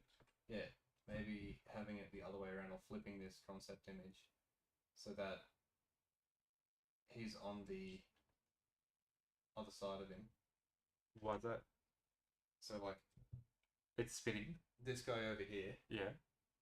And then the 3D model looking at camera on this side, Just so that the Oh, it's spinning. Yeah. the arm is Yeah. Yeah. Right, somewhere. Yeah. I'll try it this evening. I tried with the first one a couple like, oh, should it go on the left or should it go on the right? Yeah. I preferred it with the model sort of slightly smaller on the left. Maybe I'll probably So they need to stay. They probably should stay the same.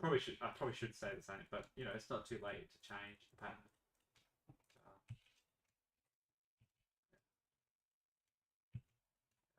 So I was just going to change some of the thickness of the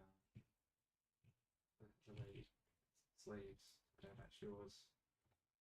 Oh, this is fun. This is funny. Oh, I could fill that gap actually. Might fill the little gap I'll fill.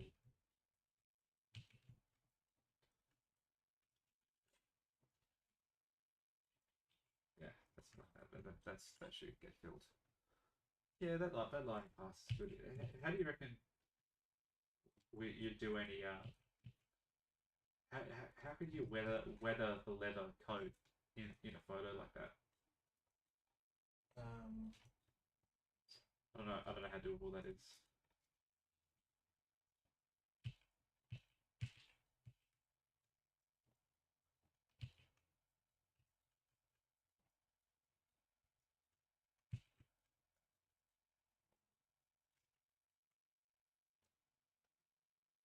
Yeah, it looks good. The drawing looks good. Alright, now we'll try decimated.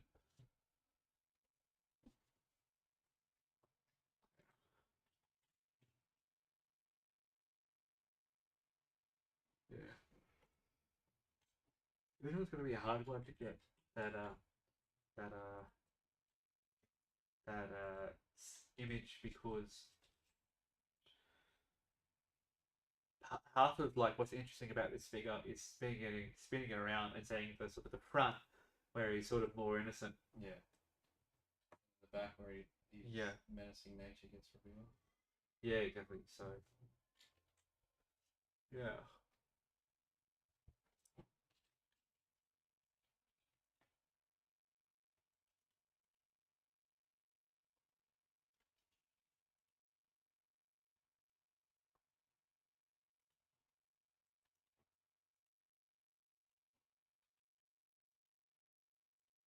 Yeah, might need to.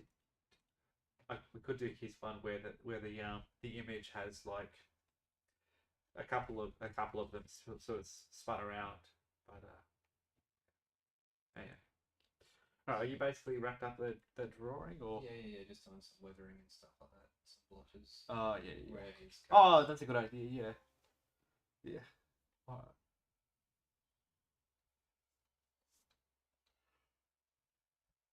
Yeah, but I'm happy with that if you're happy with that. Yeah, I think that's done. How hard is it to add the little mound?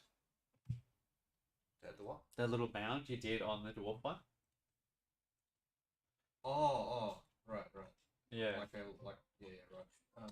Actually, not hard at all. Like I can literally just do this. Could you do that sort of mound, but don't make it a mound? Make it instead that shape. So it's like a gradient down at the base. Yeah, like that. Shape. Yeah. Even. Yeah, so it's sort of obviously he needs to be in the center of it, and now make it more see this base, but imagine it was more like that. You know what I mean? Right, like because you only want to see the top of the base. Yeah. Yeah, but thinner. Oh right. Yeah, because the angle we're looking. Yeah, it's more like that, but bigger and wider. Maybe it is a bit bigger.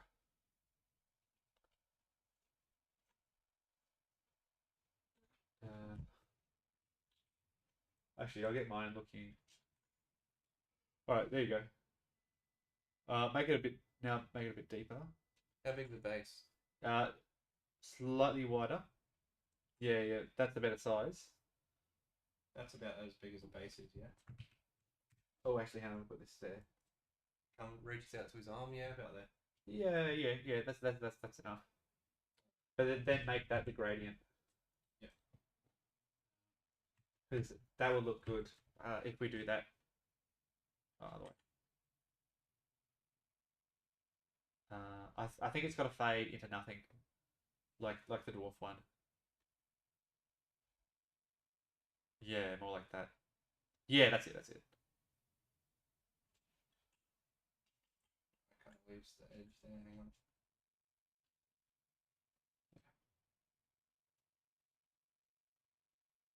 Yeah, that should be it. You just draw over it.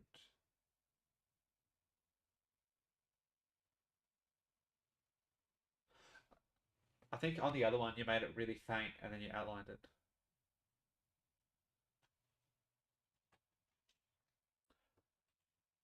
If you get rid of the mask,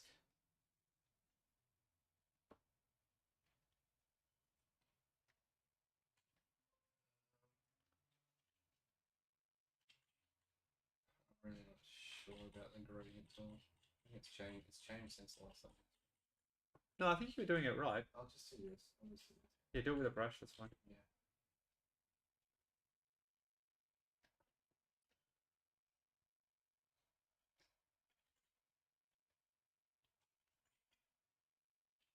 You want it to fade into nothing.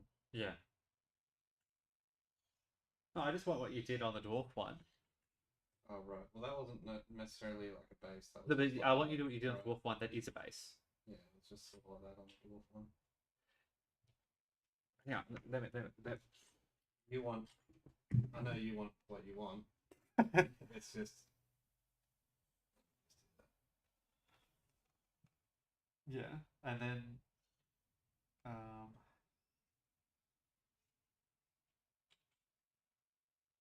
yeah, that's it. Yeah, that's it. That's plenty. So that way it's sort of Wait, it's should we do this like back of someone? oh no, because that's going to be where the computer render goes. Sorry, that's going to be where the painted figure will end up. All right, let's leave it there, and next week we'll do a different one. Next week we'll work it out. All right.